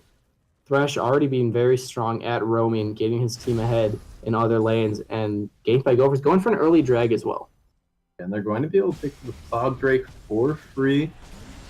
Never Vote Yes getting caught by the binding there from Morgana, but nothing really going to come from it. They don't have any follow-up damage. He'll heal it up with Bilge Water. Yeah, nothing much going on there. Looks like they're going to rotate to the mid lane. They do have 4 members mid as the Jhin stays bottom. They're looking to seize that mid tower. Ooh, trades coming in on the top side of Spliffy's trying to get damage onto Akhenball. Actually gets knocked under turret again. That's the ultimate from the Gragas. Ultimate return from Renekton. Does he continue the dive? He does not, as a Cole almost goes all the way to the face of Funky B, but the charm cancels Spliffy, flashing under turret to get the flashy kill. The Renekton coming in. Nice kill there from... Ooh, Death Sentence goes wide. Maybe trying to predict the jump from Funky B, but there was Black Shield available as well. Maybe Get Sleeped had used it already. And also Get Sleeped had used Exhaust at some point, as the timer for that's pretty low. Peter going in onto literally Potato. Can he get the kill? He does! Slaying the member of Ganked by Gophers that didn't die last game, but that will not follow again. But it does give a double kill to Witty. Very large. Oh, no one to stop the damage onto Wiki. Charm lands onto Never Vote Yes. The chain CC means that he goes down. Shut down. Gold goes to Fear Fracture. Really, really close there by Never Vote Yes being in there, but gets clipped by the charm. Words are difficult. Gets clipped by the charm. And Fear Fracture as well as Funky B do have the burst damage to pick him out there. Yeah, now it just looks like Ganked by Gophers looking to still pressure this mid turret. They got the bot turret and they rotated mid and kind of fumbled a little bit there, losing a couple of the kills. And actually, good call from Peter to go in. We've seen a lot of aggressive junglers fail against Literary Potato because they get too aggressive. Peter, his team was there to follow up, and he did get the kill onto Potato, which was so much of the damage from Ganked by Gophers gone. Yeah, and they do pick up another one onto Never Vote Yes, so a nice even trade there from a team that's behind. You'll always take even trades. Feels a little bit better, but they are still well behind here in this game, and it will be an uphill battle here for the side of Winona. Yeah, Winona throwing out some flame in the chat, asking Potato if he's a sweet potato. Ooh. Are you a sweet potato? Is he going to answer? I don't know. That's throwing some mad shade his way. As Akhenball trying to 1v1 Spliffy and get some reinforcements from Get Sleep. The Black Shield, just in case. That's a big Black Shield. That is on that big time Gragas. That Black Shield is really expanding. It's like when there's a Cho'Gath full stack and you Kale ult him. Just a giant sun walking around as Witty Parker getting engaged by Peter, but yet again, another failed engage. Peter just can't find his way in. And now they're pressuring the top tower. They do have 2 members here on the Akhenball. But will they die or will they just take the tower? It looks like they're getting as much as they can. And Spliffy actually tanking the turret. That's not the member they wanted. They wanted it to be onto Wiki. Peter caught half by literally Potato in his own jungle. Can't even jump the wall. As Akhenball actually defends that top turret. Spliffy, a little low, but might catch out Akhenball. There is the death sentence. Flash forward. Does not save his life, but Wiki picks up the second kill of the game. Well-timed stun there by Spliffy and able to pick up the kill onto Akhenball. Finally, after a nice defense at the start, not able to hold on, able to pick up the kill as well as the tower here for the side of Ganked by Gophers. And the Kazakhs continuing to counter jungle, just telling that, Peter, you just are not going to be able to farm your jungle at all this game. Renekton's even picking up the Funky B trying to get into Charm lands, but almost gets bursted down by Never Vote Yes. Fear Fracture and Funky B really trying to carry the team on their back. One more shot gets it, Woody Parker goes down to the curtain call. And this is what we're talking about. Funky B actually behind in CS, behind in kills, but ahead in kill participation over his lane opponent. And now Fear Fracture really showing up big, 3-1 on Jin. Yeah, they do have the gold from the side of the line in the places that you want. But Peter getting caught out one more time, literally pt2. We've seen this so many times as death sentence goes wide. Peter holding back in onto Wiki, just trying to get away. pt2 picking up his third kill again. Picking up another one here as they continue to try to siege this mid tower. It has been an ongoing battle here for minutes to try to get on this mid tower. They do have picked up the bot as well as the top. This is the last one remaining for them. And I'm sure literally pt2 is asking, why don't you tell me if I'm a sweet potato, Peter? As Spliffy getting caught out actually goes down, but turret is secured. Turret for a champion kill. Ball Ignite is down. pt2 picking up that kill. Can they get the CC onto him? But they got to worry about Never Vote. Yes, flash away from Fear Fracture. Lands the root, but no follow-up damage. pt2's just waiting in the bush, trying to jump onto Fear Fracture. Actually misses the auto, cancels it, and gets shut down by Funky B. That was a questionable mechanical play that really went in the favor of Winona right there. Yeah, uncharacteristic of pt2 there. Does not quite get the damage off onto Fear Fracture, but well played by Fear Fracture, able to pick up the kill there, back onto pt2, and able to hold on a little bit here. There is bright spots for Winona in this game. They have been able to pick up 8 kills, which is something that a lot of teams have not been able to do against this Gank by Gopher squad. Yeah, now we're seeing Winona struggling again to get these objectives where Gank by Gophers are so comfortable taking them. They get all the turrets, they have a drag, prepping for this next drag, and Winona are really powerless to stop them. Peter being a full level behind literally pt2 means that even the smite, it's not a 50-50 anymore. Peter's going to have a difficult time trying to steal that dragon away, now 2 levels behind. And this is what happens when you lose jungle so bad in the early game. Yeah, and Peter able to pick up 2 camps there. It's got to feel like, oh yes, these are actually here. I can actually take I picked up some gold. Yeah. But they are going to be able to pick their second Cloud Drake here for free, making rotations much, much easier for the side of Gank by Gophers and just continuing to get advantages on advantages. They, Winona not able to pick up any objectives yet. 0 turrets, 0 dragons. But they're getting the kills. They do have power on their team right now. 2-0-4 on the Ahri as well, 3-1-2 on the Jhin.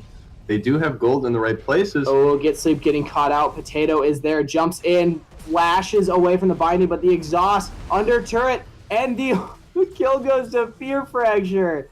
Get Sleep barely surviving, and pt2 uncharacteristically once again goes down. Yeah, and Get Sleep had to have been at like 1 life right there. That was a very close engage there, but well played to get out as well as pick up the kill on pt2. Yeah, Spliffy continually pushing in Ball onto his top turret, so far ahead in farm, as well as kill participation all around the map. 4 kills with 2 assists. Most of them onto Ball himself, so really comfortable on that top lane. Again, Ball struggling to keep that top lane alive. Yeah, and just continuous rotations. Now, Peter can try to get his red buff. Will he be able to get that? Spliffy is in the area, and he will be able to push him off that buff once again. But it will be a 2v1 if Spliffy stays closing there. in. Said they back off. pt2 decides, you know what, I'm going to stop trying to go hypey, just clear up my own jungle for once. Like, oh yeah, I have these camps too. I thought I was just farming red side. My bad. My bad, everybody. Wiki now joining Spliffy on the top side. The red buff just keeps resetting. You pull it that far, it will reset. Get Sleep, lands the CC onto Wiki. Woody Parker's on the backside. Do they actually want to initiate this? They see the victor. And unfortunately, Peter might just have to give up this red buff. Goes in for the smite and actually gets it. Securing red buff, but taking a lot of damage from the culling. Jhin on the backside with Funky B. Can they get onto Nevervote? Yes, but they actually go for Woody Parker. There's the kill to Funky B. Peter trying to get damage as well. And they're actually giving up on Fear Fracture because Gank by Gophers aren't even trying to get onto him. They just want to get Sleep and Peter. Wiki is there. Nevervote, yes. Literally a pt2 catches out Fear Fracture. He's got the reset. Oh, does not go high. Fear does not want to go in again, but looks like they'll be able to maybe secure this tower. as Nevervote Yes going to push in the wave as they continue to proxy this lane ahead of the tower, and they are going to have minions versus 0 minions here in the top lane. Spliffy waiting for Akambal to come out. And this is that was just an uncharacteristic mistake of an AD carry. You got to understand your positioning. He was so far away from his team, trying to help them out, getting damage on ganked by Gophers, but you don't have vision of the Kazakhs, so you can't be alone in your own jungle when you have no vision. And top turret does go down. Death Sentence onto Akambal means that that's another kill to Potato. He's coming back into the game, saying, look, it was a fluke. I died those other times. But the chain CC, he just can't move. Finally goes down again.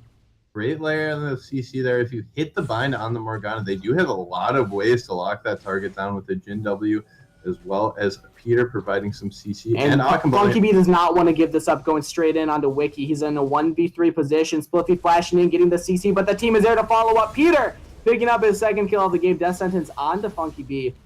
The Black Shield will help to stop Ganked by Gophers all in. There's that CC once again.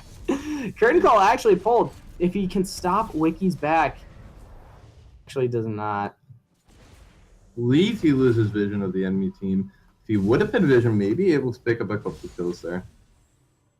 And the blue trinket maybe needed to be picked up by the Jin here. Very important for the Jin to be able to see that vision. You can drop the ward during your curtain call to gain that vision. Yeah, definitely something he should have already picked up in this game. A lot of times players just don't think to do it because they just look, okay, what gold do I have? What items can I get? Let's go, go, go. I got to clean up this wave. I got to go to this objective. So it's one of those things that kind of falls by the wayside a lot of the time. But keep in mind, Funky B also has one. So maybe they're trying to get him to use that blue trinket instead. Literally, a Potato does not want Akambal to get away. The explosive cast doesn't actually connect. That was an interesting interaction. What just happened right Peter and Funky B a little caught out. Might have to Spirit Rush over this wall, but actually Get Sleep is on the backside there. Does it pop the ultimate? Get Sleep taking some damage. Death Sentence lands. That is the Death Sentence. Goes down to Nevervote Yes. And another pick off here for Ganked by Gophers Redemption. Coming in from Winona. Will they be able to sustain and hold this tower? It does not look like it. And that is another turret going down. These charms onto Potato. The chain CC is still there. CC coming in from Winona. Can be very frustrating to play against, but Ganked by Gophers do have a nice lead to play with, and looks like they are falling back to this tier 2 tower of the bottom lane. And the rotations are absolutely on point right now. Ganked by Gophers have a huge wave bots. This will be another free turret for them. Winona can't even hope to defend it.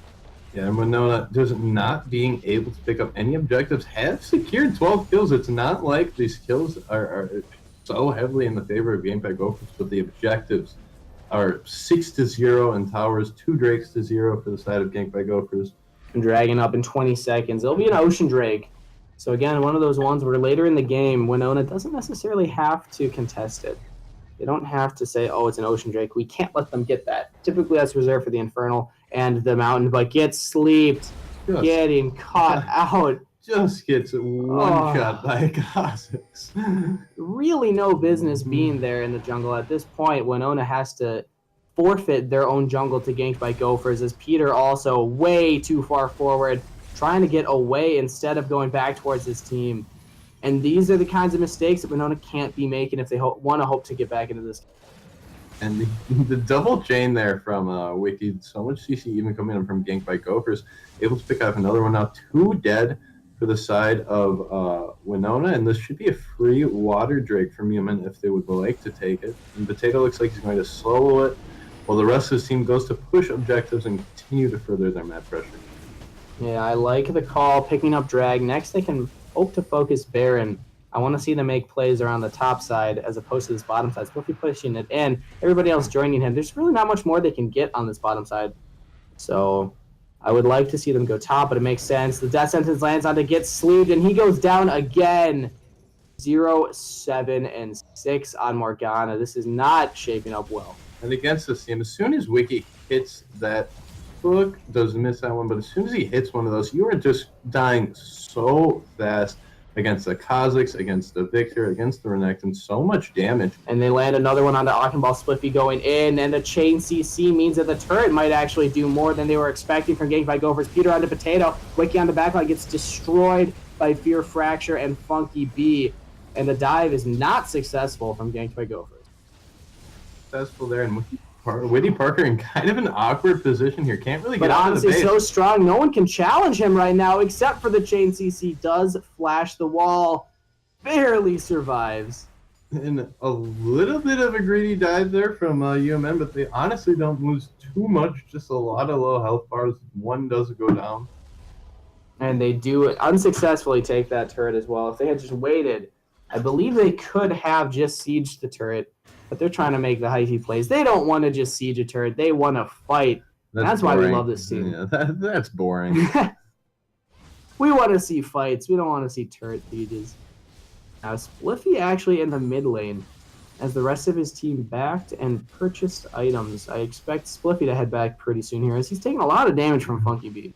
Yeah, and Spliffy just cleaning up this mid farm, making sure they do not lose any of those minions, and now he will take his recall as the rest of his team is pressuring him. Oh, a good black shield by there by Get Sleep does not get caught out by Wiki. He would have been bursted down very fast by a 4-2-1 victor. Yeah, and keep in mind, the black shield does not stop Thresh's ability to activate his Q the second time to jump in. So Wiki still could have followed that, but they didn't quite have the team around to do that confidently. But they do rotate immediately to Baron. And it looks like Winona does not want to contest this at all, and it will be another free Baron going over to the side of the Ganked by Gophers. And just, they're so good at pressuring this Baron and so good at pressuring objectives. Yeah, I was talking about how earlier they made the play bot lane. Didn't quite work out. I would have liked to see them go top lane because then if they get the turret, if they get the inhib, they can rotate right to Baron. And with the wave pushed in top, you can have a lot of vision, and a lot of control of the top jungle vision, which they already have. So clean Baron pickup for them. And now they rotate immediately to mid, trying to get this turret. And it looks like they will be able to. Now these Baron mains are going to be so hard to clear. Out, but no turret. The hook lands. A black shield is nothing at this point. Funky B trying to get away from Spliffy. Exhaust is down the Cullion. Peter taking it all to the face. Spliffy flash is out. Trying to stay alive, and another hook on the Get Sleeped. They trade 1 for 2, however. Fear Fracture does pick up a kill, but it seems as if Death Sentence cannot miss until I am about to say that Wiki gets a minion, so technically it didn't miss. Yeah, he just wanted to secure that minion and make sure they got the farm. Ooh, and a good flay knocking Peter away, but it will not save his life. Fear Fracture does too much damage at this point in the game. Going for a crit build. Yomu's into IE. I like the choice there. Yeah, absolutely. Getting that nice early damage there from the pickup of the Ghost Blade, but after that with Ooh, actually pops Curtain Call, trying to catch out literally a potato. Lands a couple of the hits. One more will do it. Ooh, misses. Good jump from Potato. It'll jump out. Now we're going to try to get this. Oh, Peter's going in on him. The smite for the health from Potato. But Peter still takes him down. And picks up the blue buff. So that's got to feel good. Feels good there for Peter. And Fear Fracture, honestly, really, really strong. Once again, both the damage dealers from the side of Winona really strong here. 7, 1, 2, and 6 on the Jhin, as well as 4, 1, and 7 on the Ahri. So both of those champions will be able to get a lot of damage in these fights if they're able to get a clean engage. And looking at the other members, Akinball and Peter, honestly, there hasn't been a lot of peel needed for the side of Winona. And most of it's been an issue with initiation. And that's exactly what Akinball and Peter bring to the table. The issue is Get Sleeps has just died so many times, as well as Akinball and Peter, that it's rarely a 5v5, or even if it is, those are the 3 members that die, which are the better members to go down, but Winona has to figure out how to win these fights without losing so many. Yeah, they have to figure out a way to just try to find a good 5v5 situation, or a 5v4.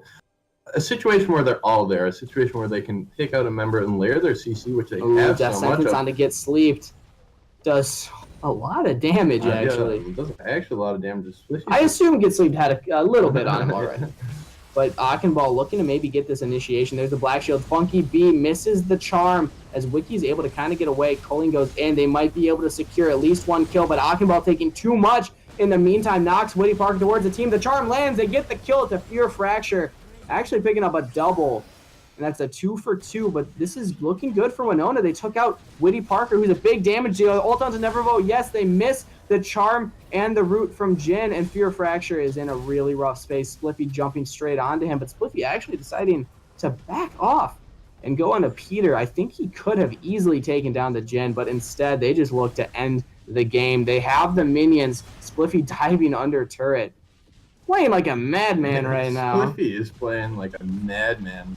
He does have the power to do so. 7 kills on their next one. And this is not looking good for Winona. They did a decent job of defending and winning these team fights, but now they're losing these turrets once again as Peter almost dies, forced to flash out, and Fear Fracture gets yet another kill. And he does not want it to end here. Curtain call pulled one more time. He actually finds Potato and takes him down. Fear Fracture does have 11 kills on the Jin. Extremely strong right now. These crit shots doing so much damage. And honestly, this might be one of the first times we have player of the game going towards somebody on the losing side. If Winona does lose this, it's looking really grim.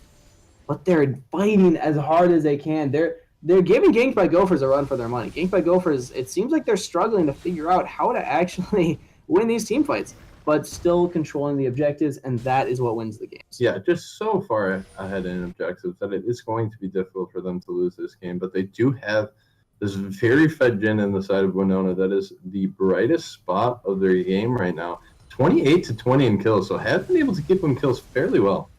Yeah, Winona, really scrappy. They're the scrappy team right now. They're like, look, I know we're behind, but we are going to keep fighting you. And it doesn't matter how behind our jungler and top lane are. They're just going to build tankier and tankier as our carries get fed. And that's really how you win team fights. The tanks that initiate don't need to get the kills. As long as they have the items to beef up their stats, you're going to do well in a team fight. Absolutely. And Fear Fracture picking up another Dirk here, probably going into the other lethality item, Duskblade. Duskblade. And that would be an interesting choice here. Instead of going for more crit, he has Rapid Fire and IE already, which is pretty much all the crit that you need on Jin. So I definitely like that choice, but I honestly wouldn't mind something more along the lines of a QSS. If he's caught out by Wiki, that's going to be game over.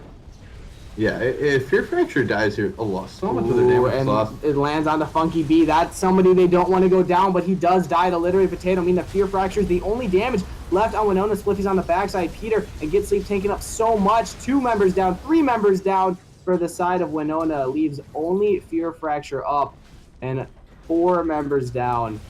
This is now Spliffy able to dodge away from the curtain call.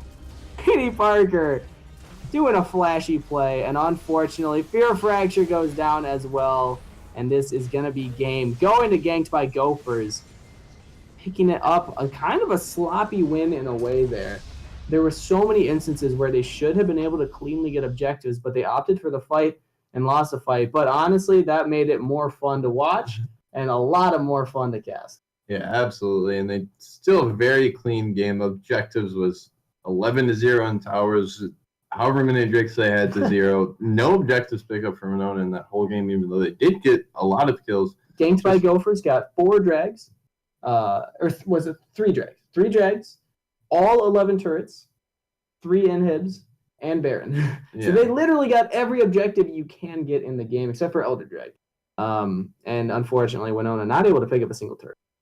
And not really able to pick up any objectives there, but well played by Fear Fracture. He saw some great play coming in from the Jin, 11, 3, and 6.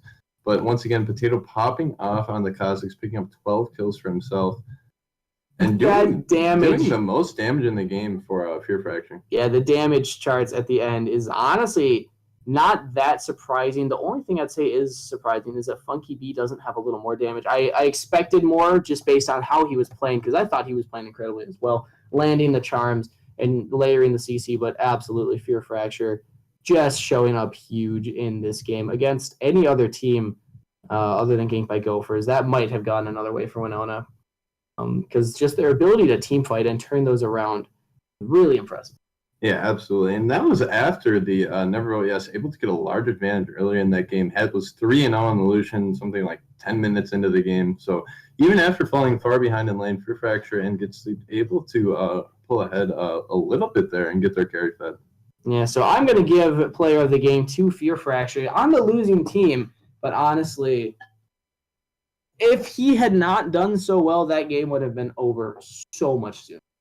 Yeah, I 100% agree. It feels weird giving it to somebody on the other team. If we did give it to Ganked by Gophers, though, I honestly would give it to Wiki. of all people, it's interesting to think because this is the second time in a row I've given it to a support them.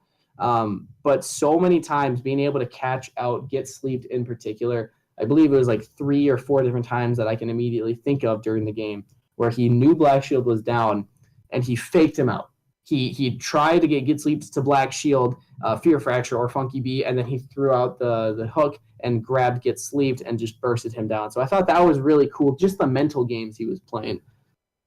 Yeah, absolutely. And another just nice win for Ganked by Gophers, still undefeated after their back-to-back wins here tonight. Yeah, so 9-0 going into week 10. That feels really good, matched with Mankato. And keep in mind, Mankato does not play a game next Tuesday. Neither does Ganked by Gophers. The next game they each play will be against each other a week from today. Next Thursday, April 6th. It's going to be the last game of the evening. So ending the night strong. Stick around for that. But this has been Minnesota LCS. I've been Sir Buttkick, followed by my color commentator, Money Trees. Anything you want to say to the fans before we head out here? This is Money Trees Duco. That was a fantastic cast tonight. Glad that you could join us for these games. Saw some interesting ones there. Yeah, of course. And again, stick around next Tuesday. We will be starting same time around 7 p.m. The game will hopefully begin. Casting will begin around 6:45 for all of your updates on schedule, on sponsorships, and how you can help out Minnesota LCS by spreading the word and maybe even joining us on the production team. So reach out on Discord, social media at MNLCS or Steve Kangas. That is my name. Steve N on Facebook if you want to friend me. And let us know how you would like to help us or how we can help you if you want us to plug anything on the stream. So thank you for stopping by and have a good night.